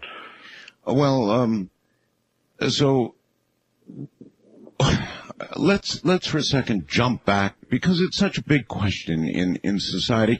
I don't know, perhaps in your research you have made some determination about homosexuality, and so many numbers are tossed about. Is male, homosexuality, period, is it on the increase? Do you have any statistics that would tell us whether it's actually increasing, or has it been static for as long as we know? Well, Art, I'm sorry to disappoint you, but I'm not an expert on homosexuality. I have a chapter in the book on Adam's curse about it, but as to knowing the statistics which you asked me about, I won't say anything because I really don't know much about it, and it's best to say that straight out, really. Clearly, homosexuality, the reason I was interested in writing about it was the following. About 10 years ago, there were, a little over 10 years ago, there was a couple of scientific papers which said that they had found a gay gene. I don't know if you remember that. I vaguely do, yes. And it didn't really make any sense to me or a lot of other geneticists at the time, because if there were a gay gene, let's say that such a thing existed, then clearly, in these present day anyway, I think it's probably true that male homosexuals have less offspring, less children than straight men. So that gay gene, if a man had it, a gay man had it, he would not be passing it on to the next generation. And under those circumstances, it's very, very difficult to see how gay genes would have really ever got to the present generation, if you like, at anywhere like the numbers, if that was the sole cause of male homosexuality. Those genes would not have got through. Professor, do you believe there will ever be any discovery in genetics that ties itself to homosexuality? Well, that's what I was going to go on to. I've had a look back at the original papers that purported to find and reported the gay gene, and I've sort of come to the conclusion, I mean, it's a very tentative and provocative proposal, that there is no such thing as a gay gene itself, but that there is, that male homosexuality, and don't ask me about female homosexuality because it doesn't apply, is actually the one consequence of a very fundamental genetic battle that's going on between the Y chromosome on one hand and these other genetic entities called mitochondria on the other. So in a way, my emailer, Arlene, was sort of onto something. Maybe. Yes.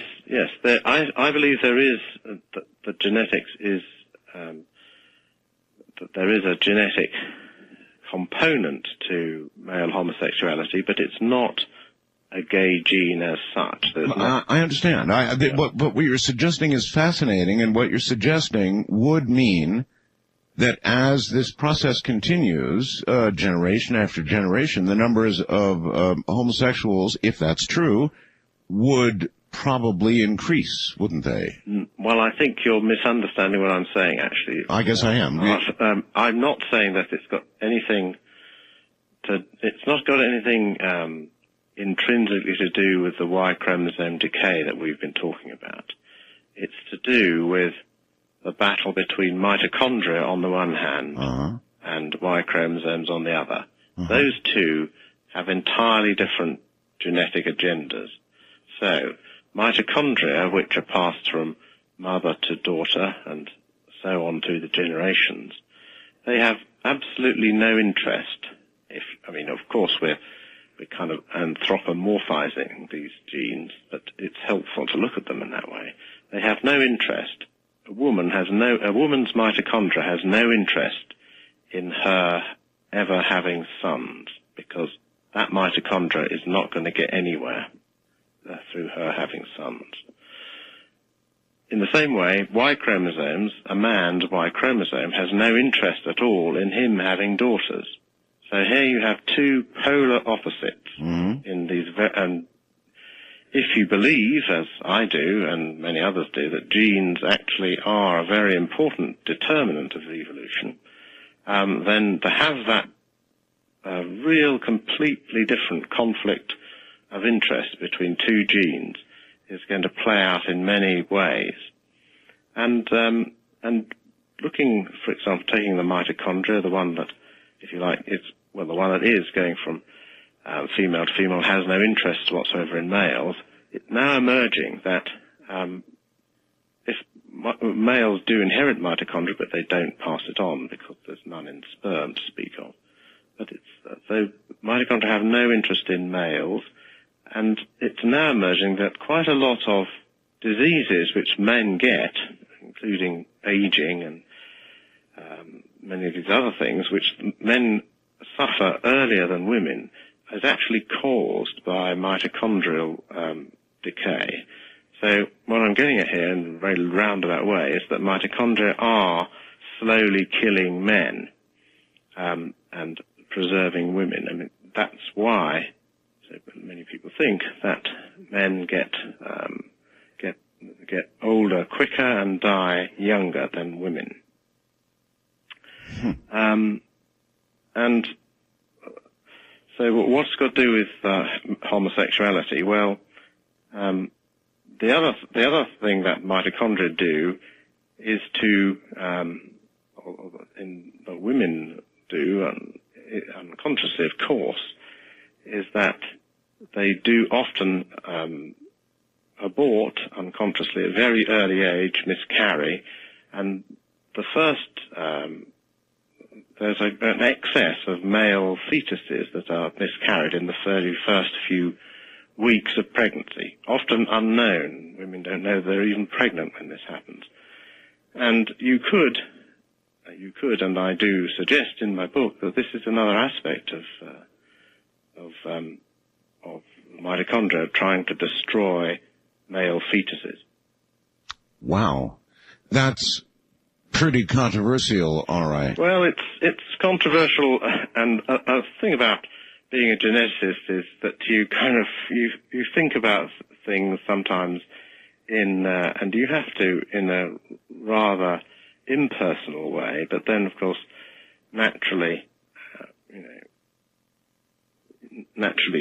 you sort of say these things and interpreting them on a sort of very large evolutionary time scale. And of course, especially late miscarriages are absolute tragedies. Early ones, very early ones, often not known about. But I think the war between mitochondria and the Y chromosome is so bitter that it wouldn't stop at that. Now, what about the Y chromosomes? How do they sort of fight back? Well, Y chromosomes themselves are in rather a weak position because they're very vulnerable.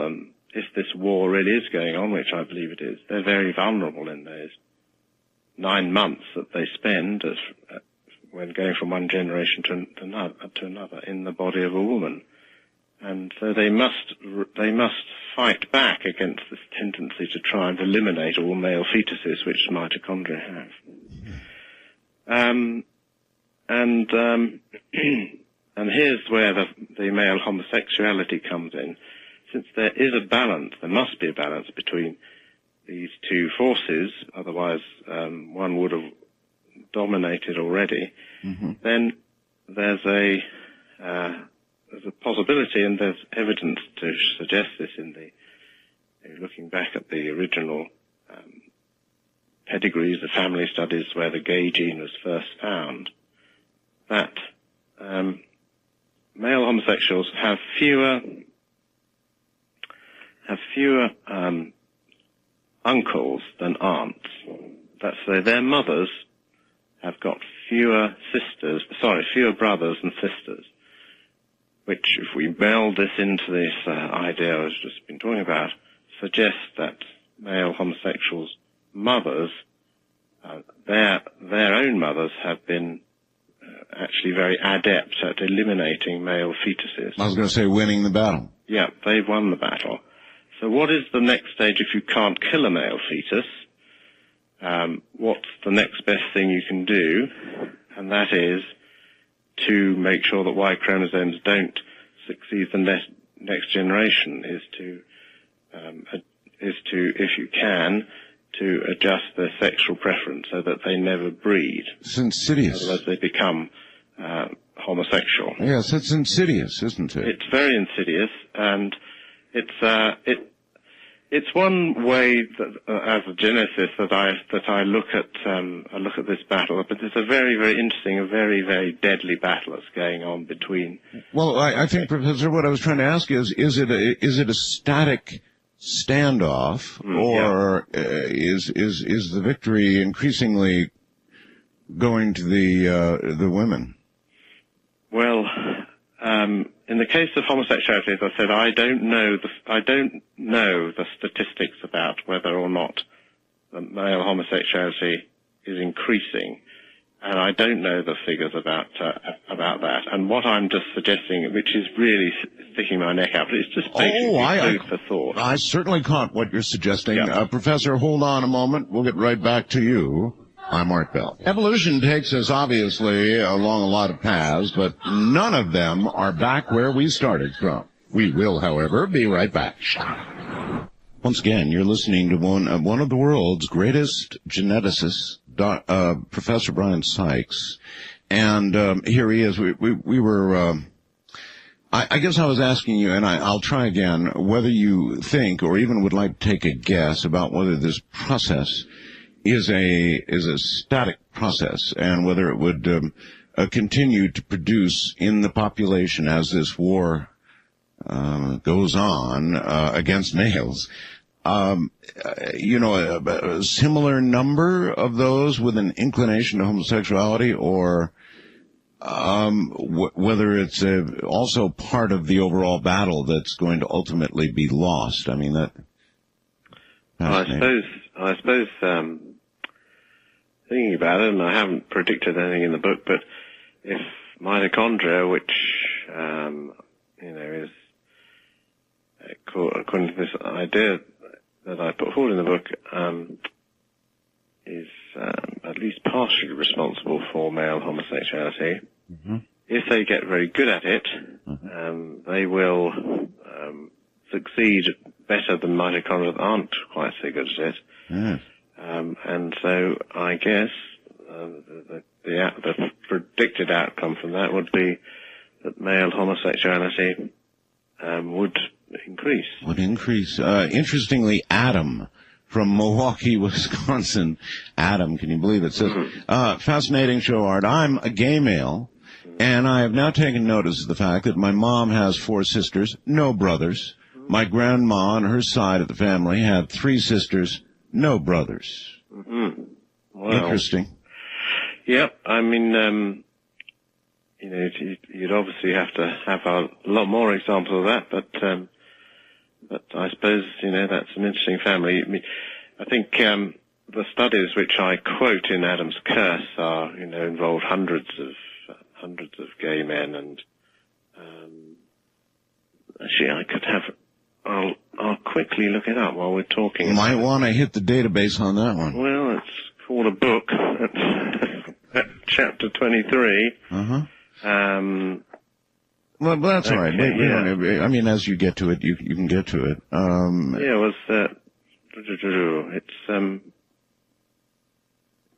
will get to it. Does this ultimately really mean, Professor? Here we are, I've got it. Okay. Yes. A survey of nearly 500 gay men. Yes. Their mothers had a total of 209 sisters, but only 132 brothers. Holy smokes. Yep. So of course, they should have had equal numbers of brothers. Oh, yeah, indeed, or very close. So that's an impressive figure. Adam, from where was he from? You might, Milwaukee. Milwaukee, okay. Well, you might have another book here. But 209 against 132 is pretty skewed, isn't it? It is. It's still, I suppose, from a scientific point of view, a small sample relatively, but yes, well, it's I don't know. I mean, well, it's not that small actually. I mean, 209 to 132 is very significant, even though, of course, it's not absolutely huge, but it's a very significant. Well, shouldn't it be so significant as to cause more immediate research? Well, it's very odd, actually. Reading about the genetics of research into homosexuality from a genetic point of view, I mean, there was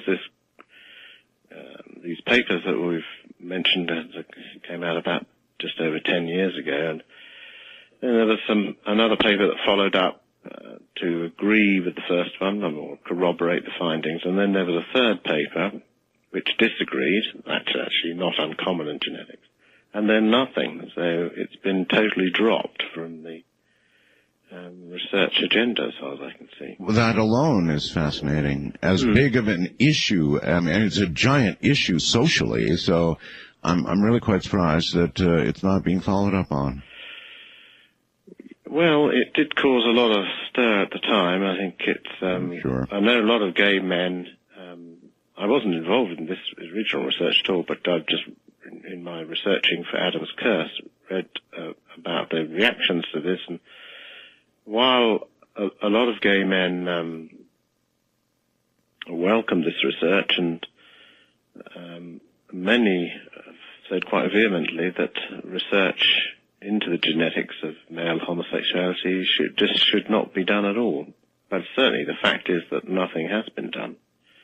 But I think this new angle that I'm hinting at, that there's no gay gene, but it's that male homosexuality is a consequence of this, yes, this deeply embedded war, that may stimulate a bit more research. I don't know. Would you think that if something were proven in this area, Professor, that society would then view that as a disease, or do you think society would be sold on the fact that it's just part of a unavoidable evolutionary change? It certainly wouldn't be a disease. It certainly isn't a disease. It's as I said, it's part of this deeply embedded and irreconcilable conflict, genetic conflict that goes on between men and women, between male and female. I clearly have that. I just wonder if that would promote a general acceptance of that fact as opposed to what we have now. Well, there are reminiscences of this kind of thing in other animals. I mean, there are actually other animals in which the war between the mitochondria and males goes on in many other animals. In fact, some insects, we're going a little off subject here, but some insects, for example, actually the mitochondria and other associated genes in the cell cytoplasm, as it's called, outside the nucleus, actually kill male embryos. I mean, stone dead. I mean, it's been observed, extremely well documented. But the production of homosexual offspring has actually also been recorded in some other animals. Many argue that's not true, and they use that as a platform to launch. Anyway, you're saying it is true. Yes, it's certainly true in other animals. But what the situation, as I'm proposing, that it worth at least some serious examination, is very reminiscent of a type of genetic altruism. So, to cut a long story short, I don't think that male homosexuality in my plan, my idea, is a disease at all, but it's actually an example of genetic altruism. And the reason is that if a mitochondria that had produced a homosexual son, if that son did not marry but actually helped, this is complicated, so hold on, actually helped his mother bring up his sisters, that mitochondria would have a huge advantage and would spread. And that is a piece of genetic altruism whereby you're helping your own genes get through the next generation, not through yourself, but through your relatives. It's seen a lot in other animals. So on the side of the ultimate winners.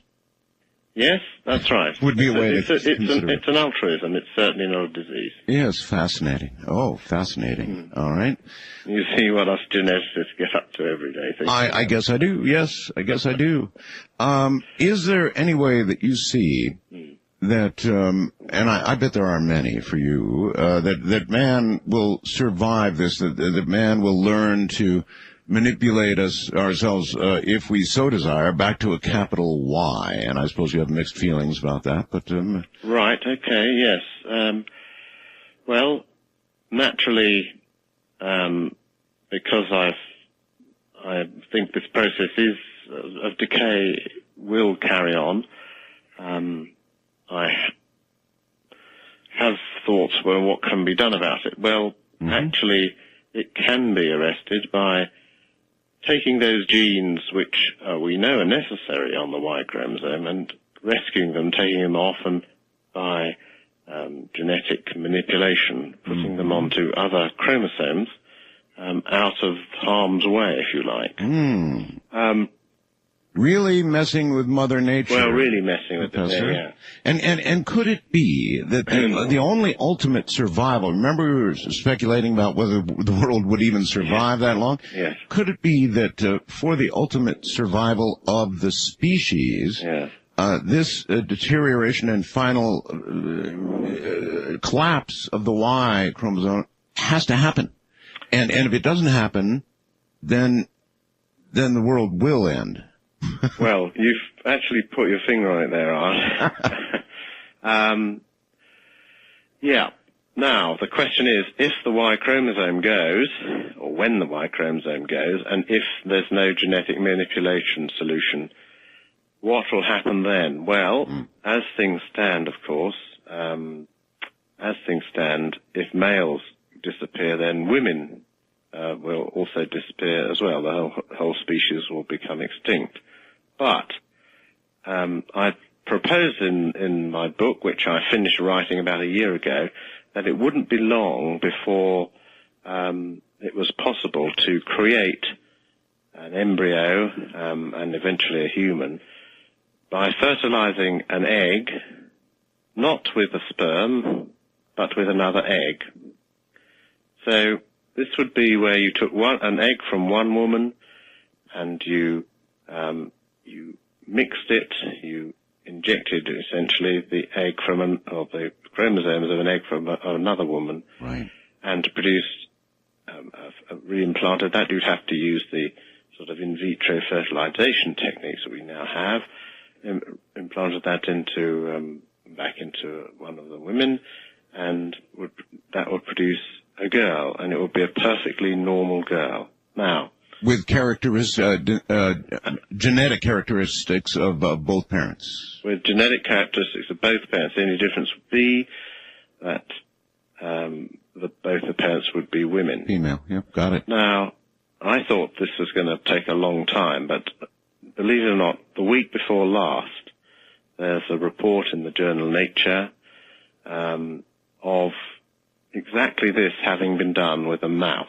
Some Japanese and Korean scientists took the egg from one mouse and fused it with the egg from another, and created a female mouse, which was born, and from all appearances was completely normal. In fact, went on to have a litter of her own. So it looks as though that is a distinct possibility that the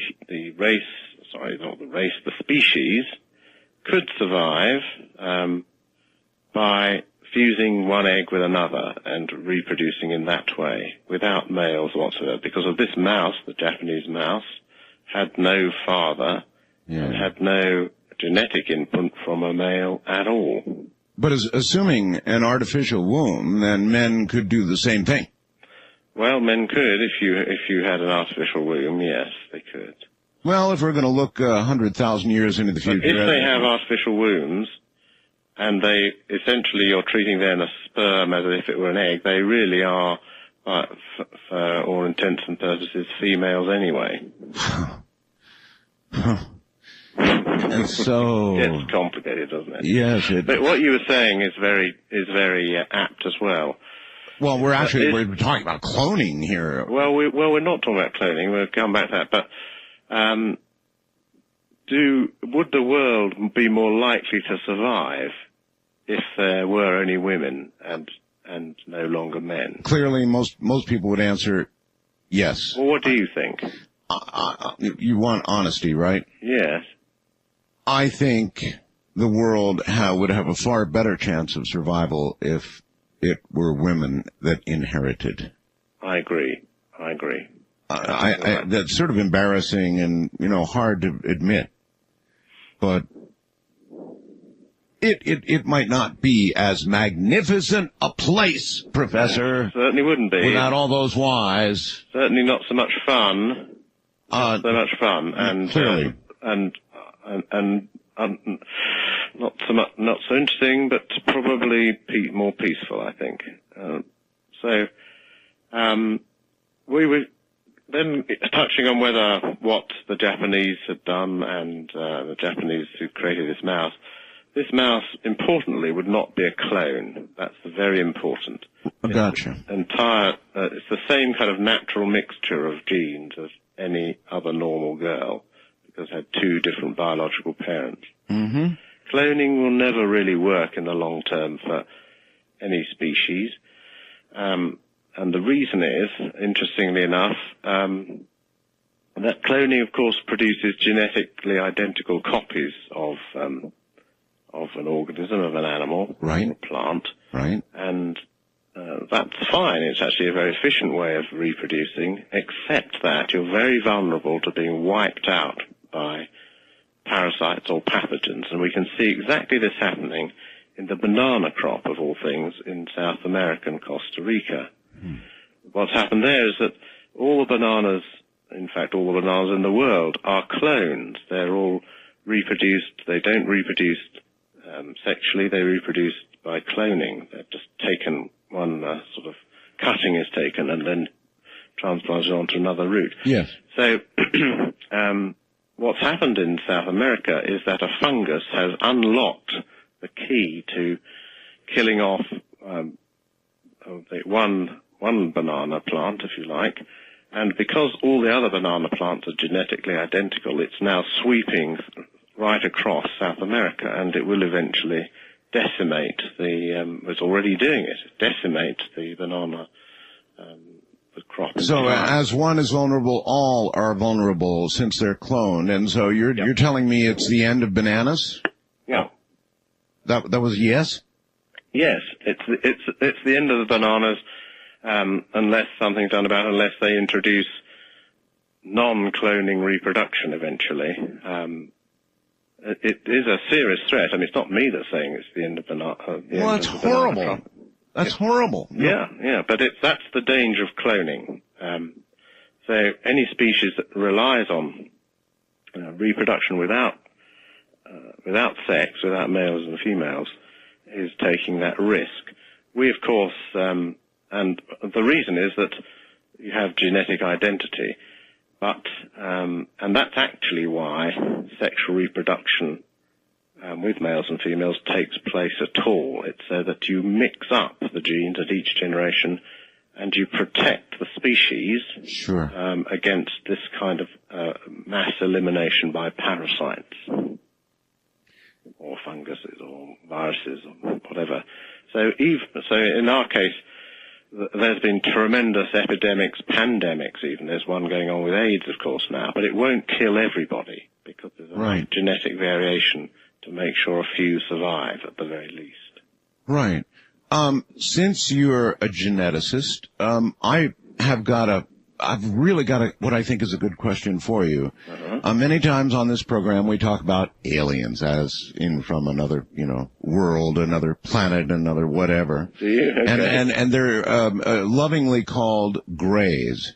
And I've always wondered, with all the interracial breeding that's going on, and boy, there's a lot of it going on in the world right now, eventually, and it would be you that I'd have to ask, and I will after the break,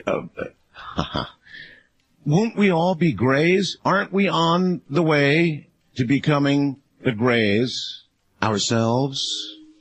Think about that. Aren't we well underway right now? Aren't we headed toward becoming what we talk about? The grays? Right? Oh, yeah, just one more thing, folks. Have you ever noticed in every depiction of an alien gray, every single one of them, just one little thing, they're all female. It is interesting, isn't it? I mean, that what are depicted on the screen and in popular literature all over the world as the aliens, in quotes, they're the grays, right? And if you think about it, they're all females. I mean, just a thought, folks. Professor, since I have you here, I really would like to ask you a little bit about this. I mean, aren't we in the process of becoming the grays? You'll have to explain a bit more what you mean, really. Okay. What I mean by that is, in America now, why things have changed. Black people are no longer slaves. They're in our media. They have sex appeal. Asians are in our media.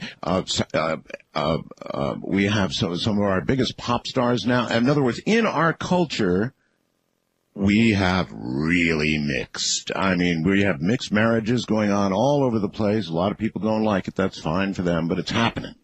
Yep. And the result of those mixed marriages ultimately is going to, is it not, erase the distinction between the variants?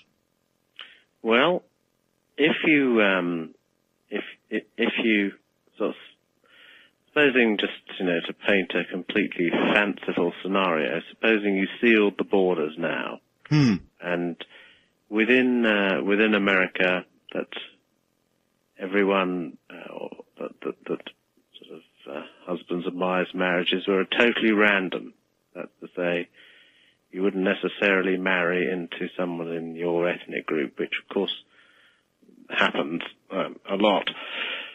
Eventually, you'd find that there would be a great sharing of characteristics, genetic characteristics, and more uniformity, yes, you would. Yes. You would. Yes, exactly.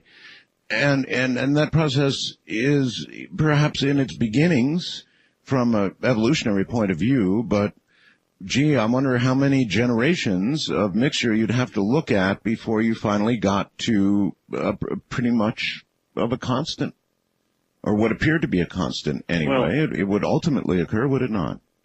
The thing is, though, Art, that if you look back at the history of the world, and you can sort of glimpse this through genetic spectacles or telescope, if you like, you soon realize that actually this kind of mixing that you're talking about that's happening out in America has actually always been happening. It's been happening ever since we started to evolve. There's never been any such thing as a pure race or a pure ethnic group. No, it's not always. They themselves are mixtures. Yes, but it's not always been socially as acceptable as it is now, and so it's proliferating. Well, it's hard to say whether it was socially acceptable or not in the past, but it certainly has always gone on. And I think what we're seeing in America and other parts of the world, of course, is really a mixing of people that in not so long in the past were geographically separated by large distances. That's right. Yes. But it's a fallacy to think that mixing this kind has not been going on throughout the entire history of human evolution. Mm-hmm. Is it not genetically actually advantageous to have a very dissimilar mixture occur? Isn't the offspring frequently of these dissimilar mixtures advantaged in some manner because of the dissimilar nature of the genetic makeup? Mm. Is that true? Well,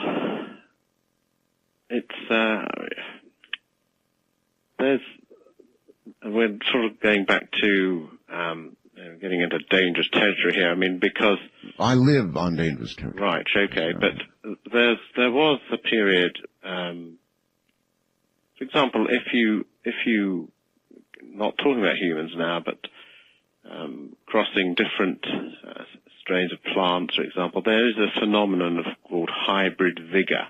Mm-hmm. Called hybrid vigor, and that aptly describes exactly what it is. That if you have hybrids, which in the plant sense means crossing different strains together, right?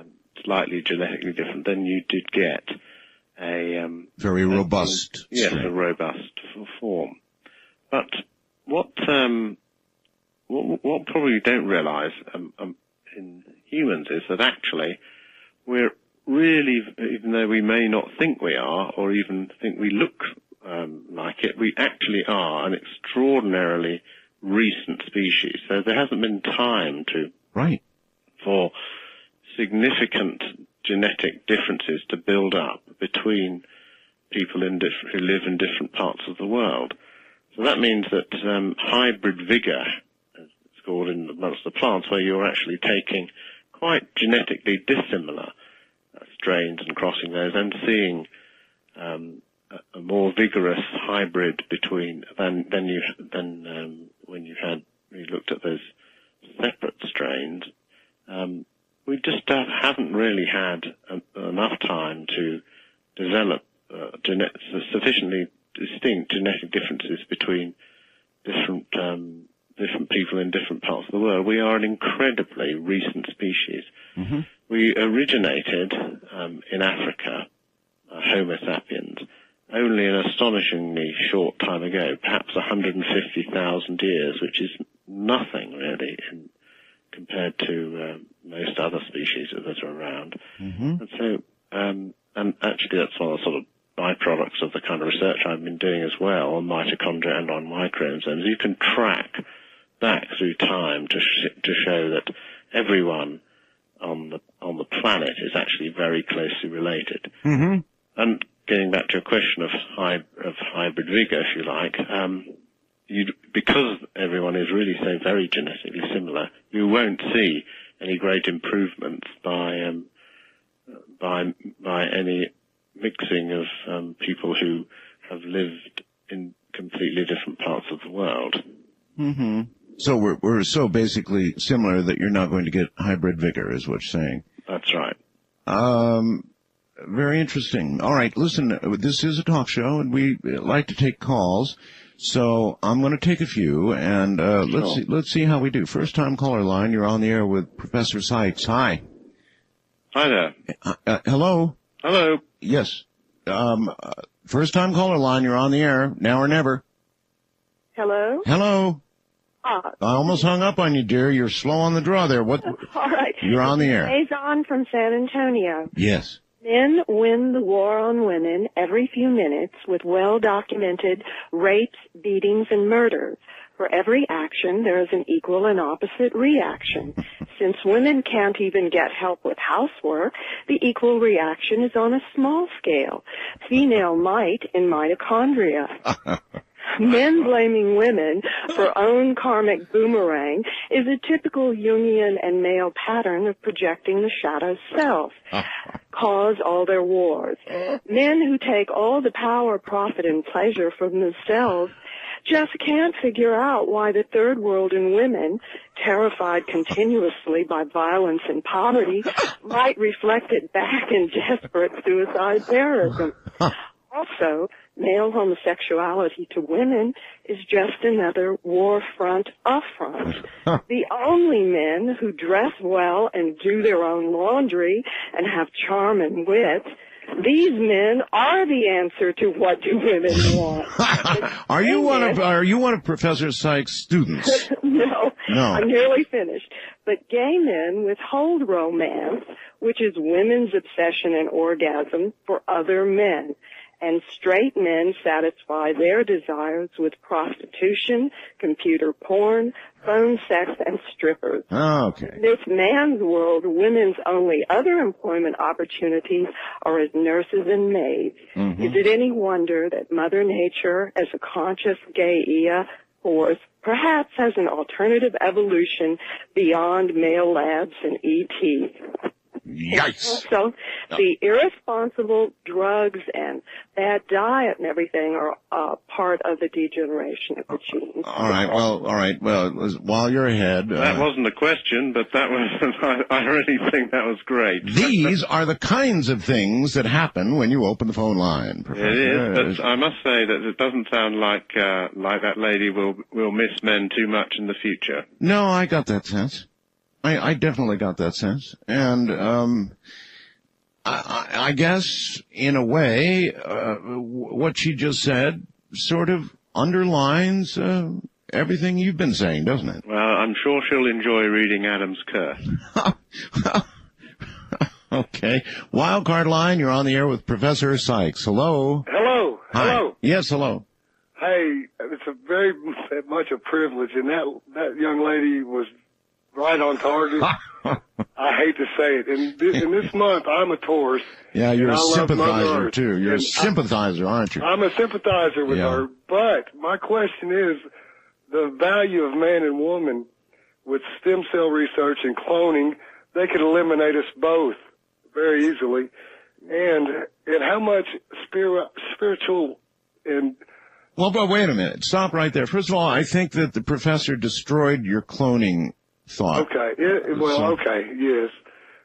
But anyway, the thing with the men in power and whatnot that can do what they want to with women, that pretty much is gone.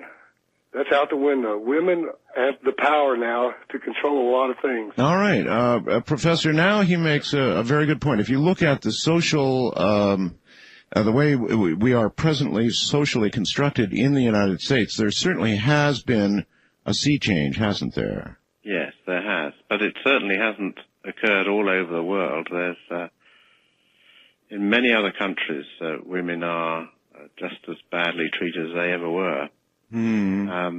That's true. So, yes, you're absolutely right.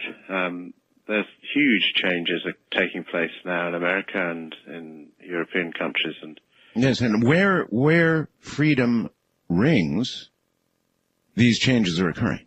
They are, that's right. And they're all to the good as far as I can see. But what can I say? I mean, it won't arrest the decline of the Y chromosome, but let's hope it arrests this, the other effects of Adam's curse that we've been talking about. You know, Professor, I'm really curious. When you had the news release that flashed around the world about all of this those months ago, yes, what kind of reaction was there? Okay, well, I've all sorts of reactions really, but I mean, one, I've been accused quite often of sort of being a traitor to the male sex, if you like, to my own gender. Mm-hmm. And on that, actually, I think it would have been hard to write this book if I'd been a woman, actually, because I would have been then accused of having of my own agenda, actually. Mm-hmm. So there was some quite vicious letters and emails that I was somehow letting men down, as it were. Well, yeah. I don't really see it like that at all. But of course not. But they were. You said the word vicious. Yes. Yes. People don't understand how very difficult it is to be a messenger. And how perilous. It's truly perilous to be a messenger, particularly this kind of news.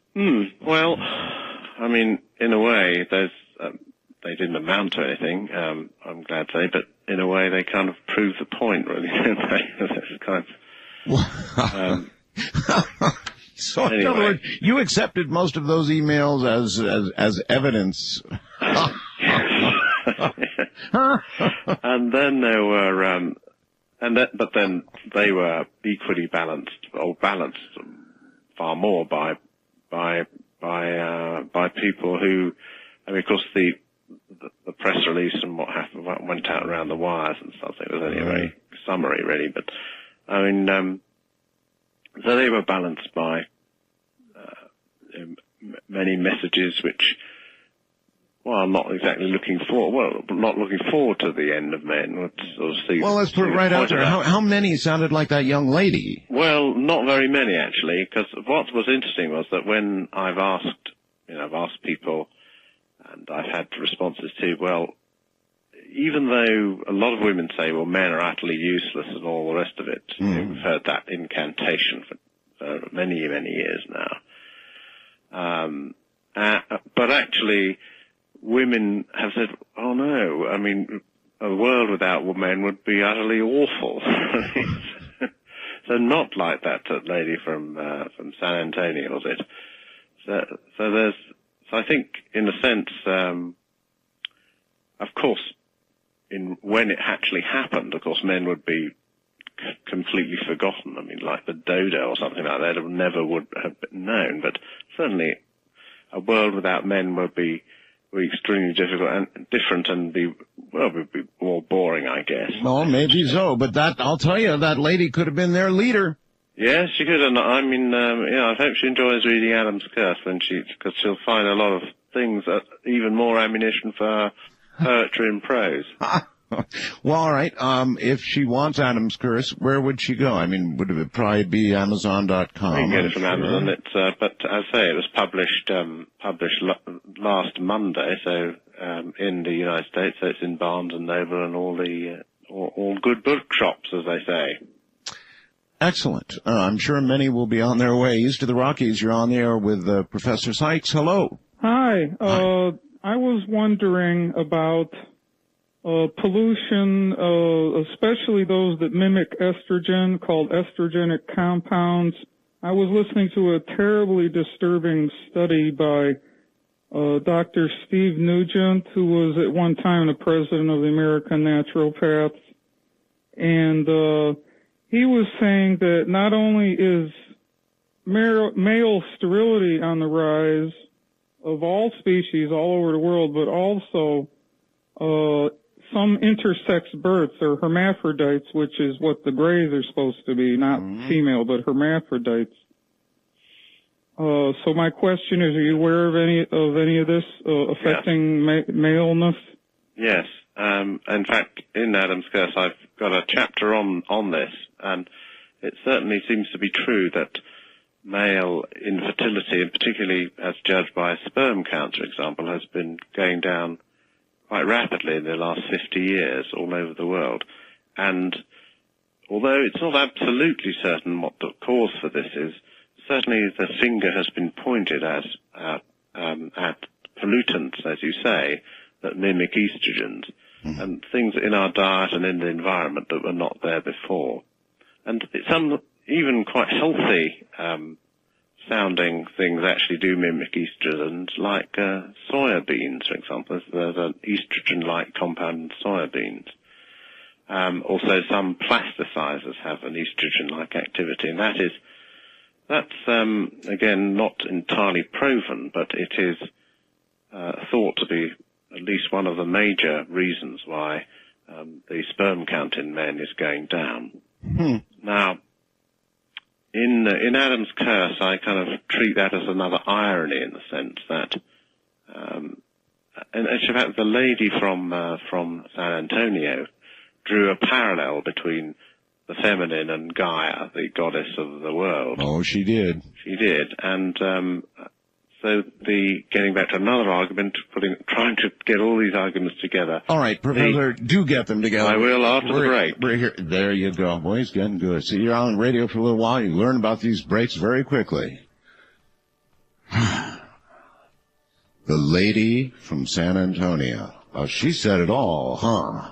What a program this has been. Professor Bryan Sykes is my guest, and yes, he's a professor and very professor-like. But if you've been listening very carefully this morning, I hope you have, because there have been some truly amazing, controversial revelations laid out across this program this morning. I'm Art Bell, and we'll be right back.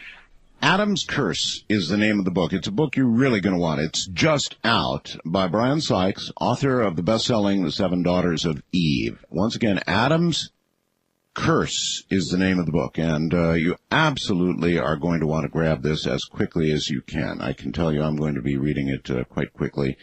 Professor, you have, I just noticed you have an entire chapter called Gaia's Revenge. That's right, yes, and getting back to what we were talking about before the break. Yes. And putting a lot of arguments together, and the way in which sexual selection has led to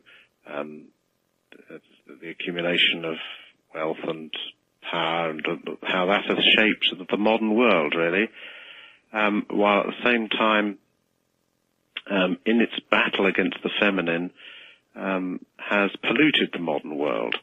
And Gaia's Revenge is all about how the feminine, in two respects. First of all, let's talk about the pollution. That isn't it ironic, and that the world seen as a feminine entity, as Gaia, the Earth goddess, is hitting back at males in just the place it hurts. That's to say, by the pollutants dropping the sperm count. Now, just when I say that, just in the question of, in a couple of sentences, I sound like completely bananas. But in fact, I do develop that theme a little more carefully in that chapter, Gaia's Revenge. Well, that may have a lot in common with bananas. West of the Rockies, you're on the air with Professor Sykes. Hello. Hello? Hello, Art? Yes. Okay.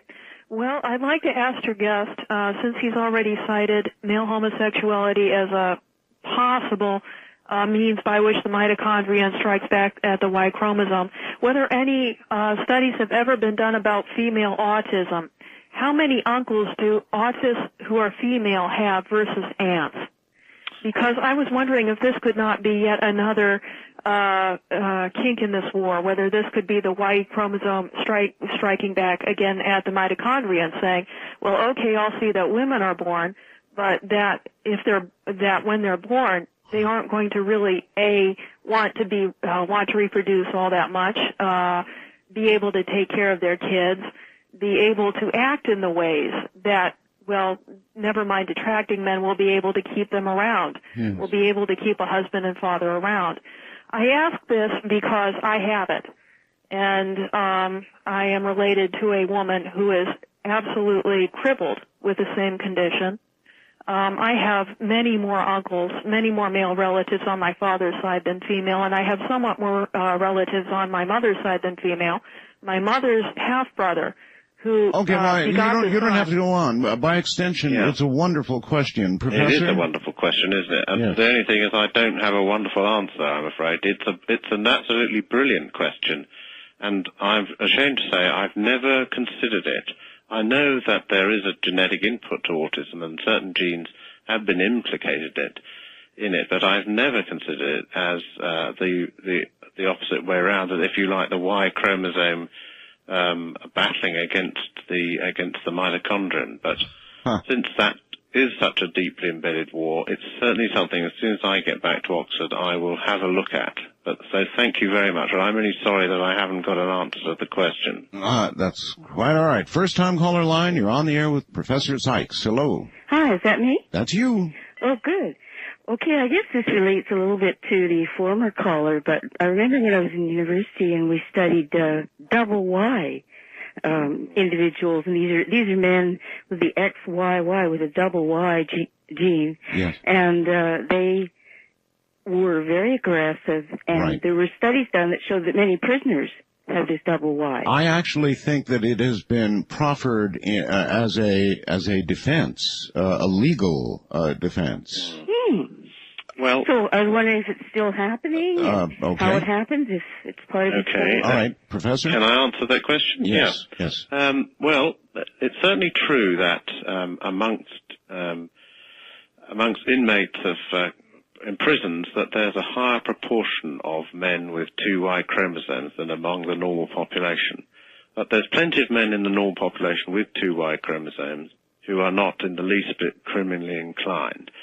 And when those results were first produced probably 20 years ago now, then clearly the explanation that, well, they got double dose of this dangerous chromosome was accepted, and it all seemed to fit in very well. What's since happened is that there's now that it's probably not as stark as we thought. It's just the fact that they've got 3 chromosomes when they should have 2. Yes. And there are other those types of diseases where you have too many chromosomes that are also found at higher frequencies in prisons and amongst offenders. But if you look at very well-to-do, famous, or powerful men, Professor, do you think that you might see a higher percentage of double Ys? Possible, but that's not been done as far as I know. I see. All right. Maybe we should start. Maybe we should. Wildcard line, you're on the air with Professor Sykes. Good morning. Yeah, hello? Hello. Yeah. Professor, you're very interesting. Earlier, and of course just now, you mentioned that the mitochondria attacks the Y chromosomes. I'm assuming then, and I want to make sure if you do or not, that you accept that fertilization and mitosis is based on the theory of epigenesis? Theory of? Is that correct? I'm sorry, could you... You accept then epigenesis? Oh, epigenesis. Yeah. Epigenesis. The basis for mitosis and fertilization. Because I have another question. Well, all right. Hold on. I don't even understand. Well, epigenesis is the term that means the genetic impact and influence of things that lie outside the chromosomes. Okay. Okay. Hold on, caller. Caller. So what mitochondria and what we've been talking about with mitochondria is strictly speaking epigenesis. So yes. Okay. Now, if that is the case, have you heard or do you believe in the possibility of the theory of parthenogenesis? That there are 2 vestigial glands, the paruparum and the upulparum, that a female has in the menstrual suffix that is now somewhat dormant, and that this also might be the cause for dermoid cyst or virgin birth in this. Yeah. Okay. All right. So parthenogenesis is where some animals actually, and it's been thought that occasionally women will produce children without men, without having their eggs fertilized at all. I mean, it's never been proven in the case of any humans, but certainly that's the way that many animals reproduce. But of course, they produce clones in that way. So strictly speaking, it's very unlikely to happen in humans, but it's not entirely ruled out. But if there were any examples of it, then the offspring would be an identical clone to the mother. And genetic tests nowadays would prove that very easily. So and then we'll we'd have be to wait right and see. genetically, or we'd be right back to the banana problem, wouldn't we? Yeah, we would. Yeah, it'd be hopeless. East of the Rockies, you're on the air with Professor Sykes. Hello. Good morning, gentlemen. Thank you for a very exciting and enlightening program. My name is Paula. I'm calling from Canton, Ohio, listening to you out of Akron over 640 AM WHLO. Yes. And I had two questions for Dr. Sykes. It is Sykes, right? S-I-K-E-S? No, S-Y-K-E-S. S-Y, thank you. I wanted to know, first off, in the Orient, when female babies were born, they were killed upon birth, and not so that they wanted to get rid of the females. Okay, did that have any impact on the male babies? Did they finally produce more male babies there then? And question number two, I will preface this, Art, with you having had so many guests on your program between you and George over the years about ETs, or maybe us from the future coming back and doing medical, I don't know, genetic manipulation maybe, or experiments, taking eggs and sperm from males and females, because the thought was their race was dying out. Yes. So does Dr. Sykes think, or is he, with him being a geneticist and a scientist, is his research into this Y chromosome thing, does that have any bearing on the ETs, or maybe it's just us that coming one's back? over the top for current discussion. Well, let's actually, can I answer both those questions? Yeah, you sure can. Okay, the first one was about female babies being killed in China, in China and in India. Yes, indeed. And also abortions done selectively to destroy female children. Yes. That in Adam's case, it's interesting how many themes from your listeners are reproducing that. Because I do talk about that, I feel that is another way, a conscious way in which the Y chromosome is being propagated by the purposeful and deliberate murder of young girls. So that's one thing. As to aliens coming in from the future, or getting into the gene pool, as it were.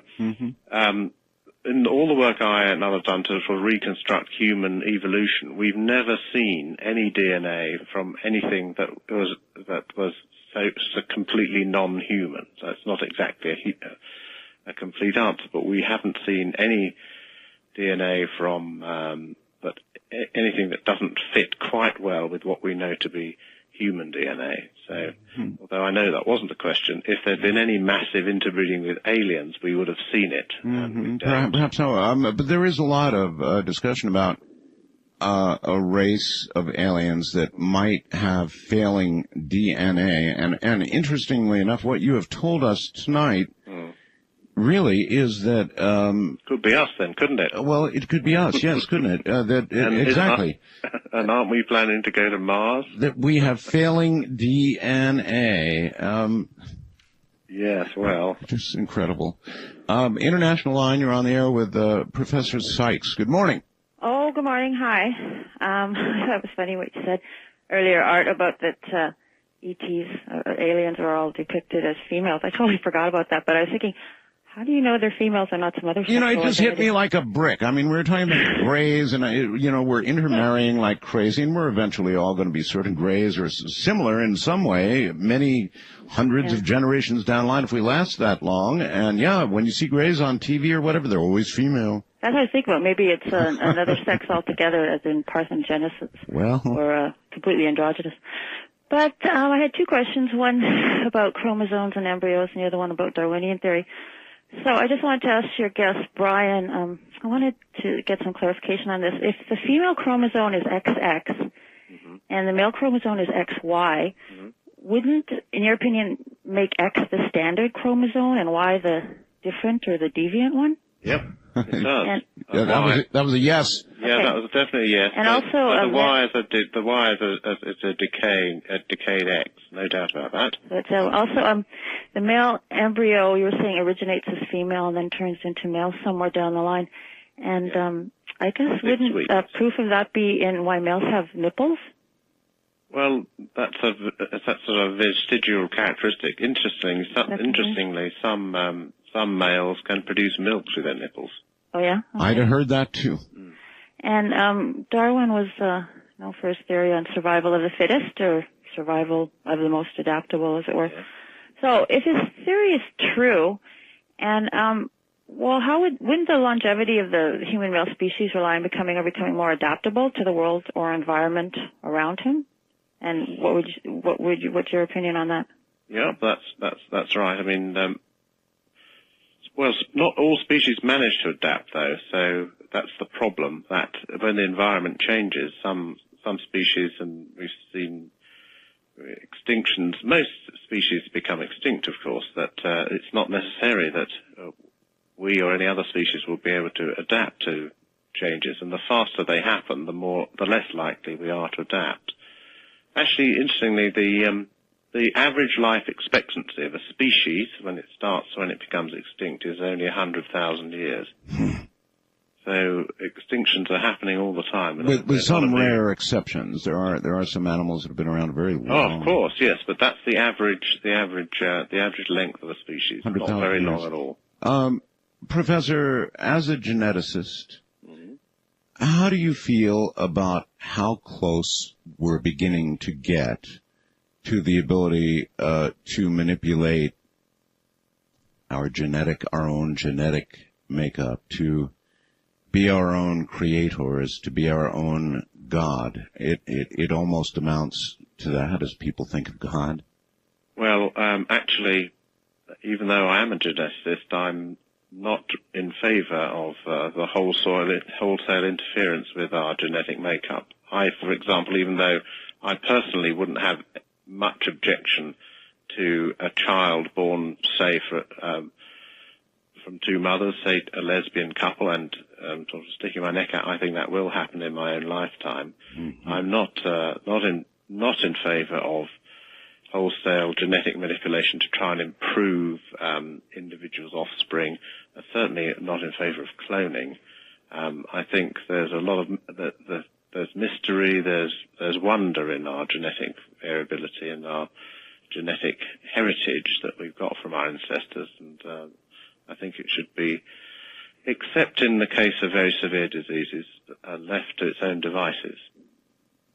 But necessarily, as the science for the diseases progresses, the ability to do other things comes with it, doesn't it?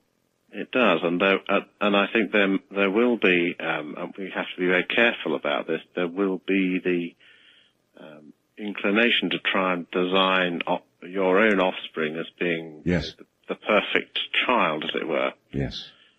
Great dangers in that, not only from an ethical point of view, which I think are overwhelmingly argue against it, also great dangers because it's very clear that genes do many things. So you might want to alter a gene, for example, to produce a trait which you find attractive in a child, and find that actually it interferes with another gene or another pathway somewhere and gives that child a severe disadvantage. So it's too complicated, it's unethical, and I certainly won't look forward to that day. The law of unintended consequences.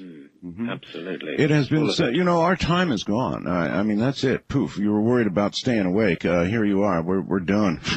We are. Yeah, we're done. We're out of time. Your book, did you write this so the average person? Absolutely. It's not for scientists. It's for everybody. It's written, you don't have to know any science to read it, really. Well, that's wonderful, and I think a lot of people are going to chase after it. It's called Adam's Curse. The author, my guest, Bryan Sykes, that's Sykes. Get to your bookstore, get to Amazon, get to wherever you can get and grab it up. Professor, it has been an honor. Truly an honor to have you on. Well, it's very kind of you to say so, and it's been a great honor and a pleasure for me to to be part of it. And as you say, the 3 hours has gone past in a flash. Good night, Professor. Good night. Wasn't that something?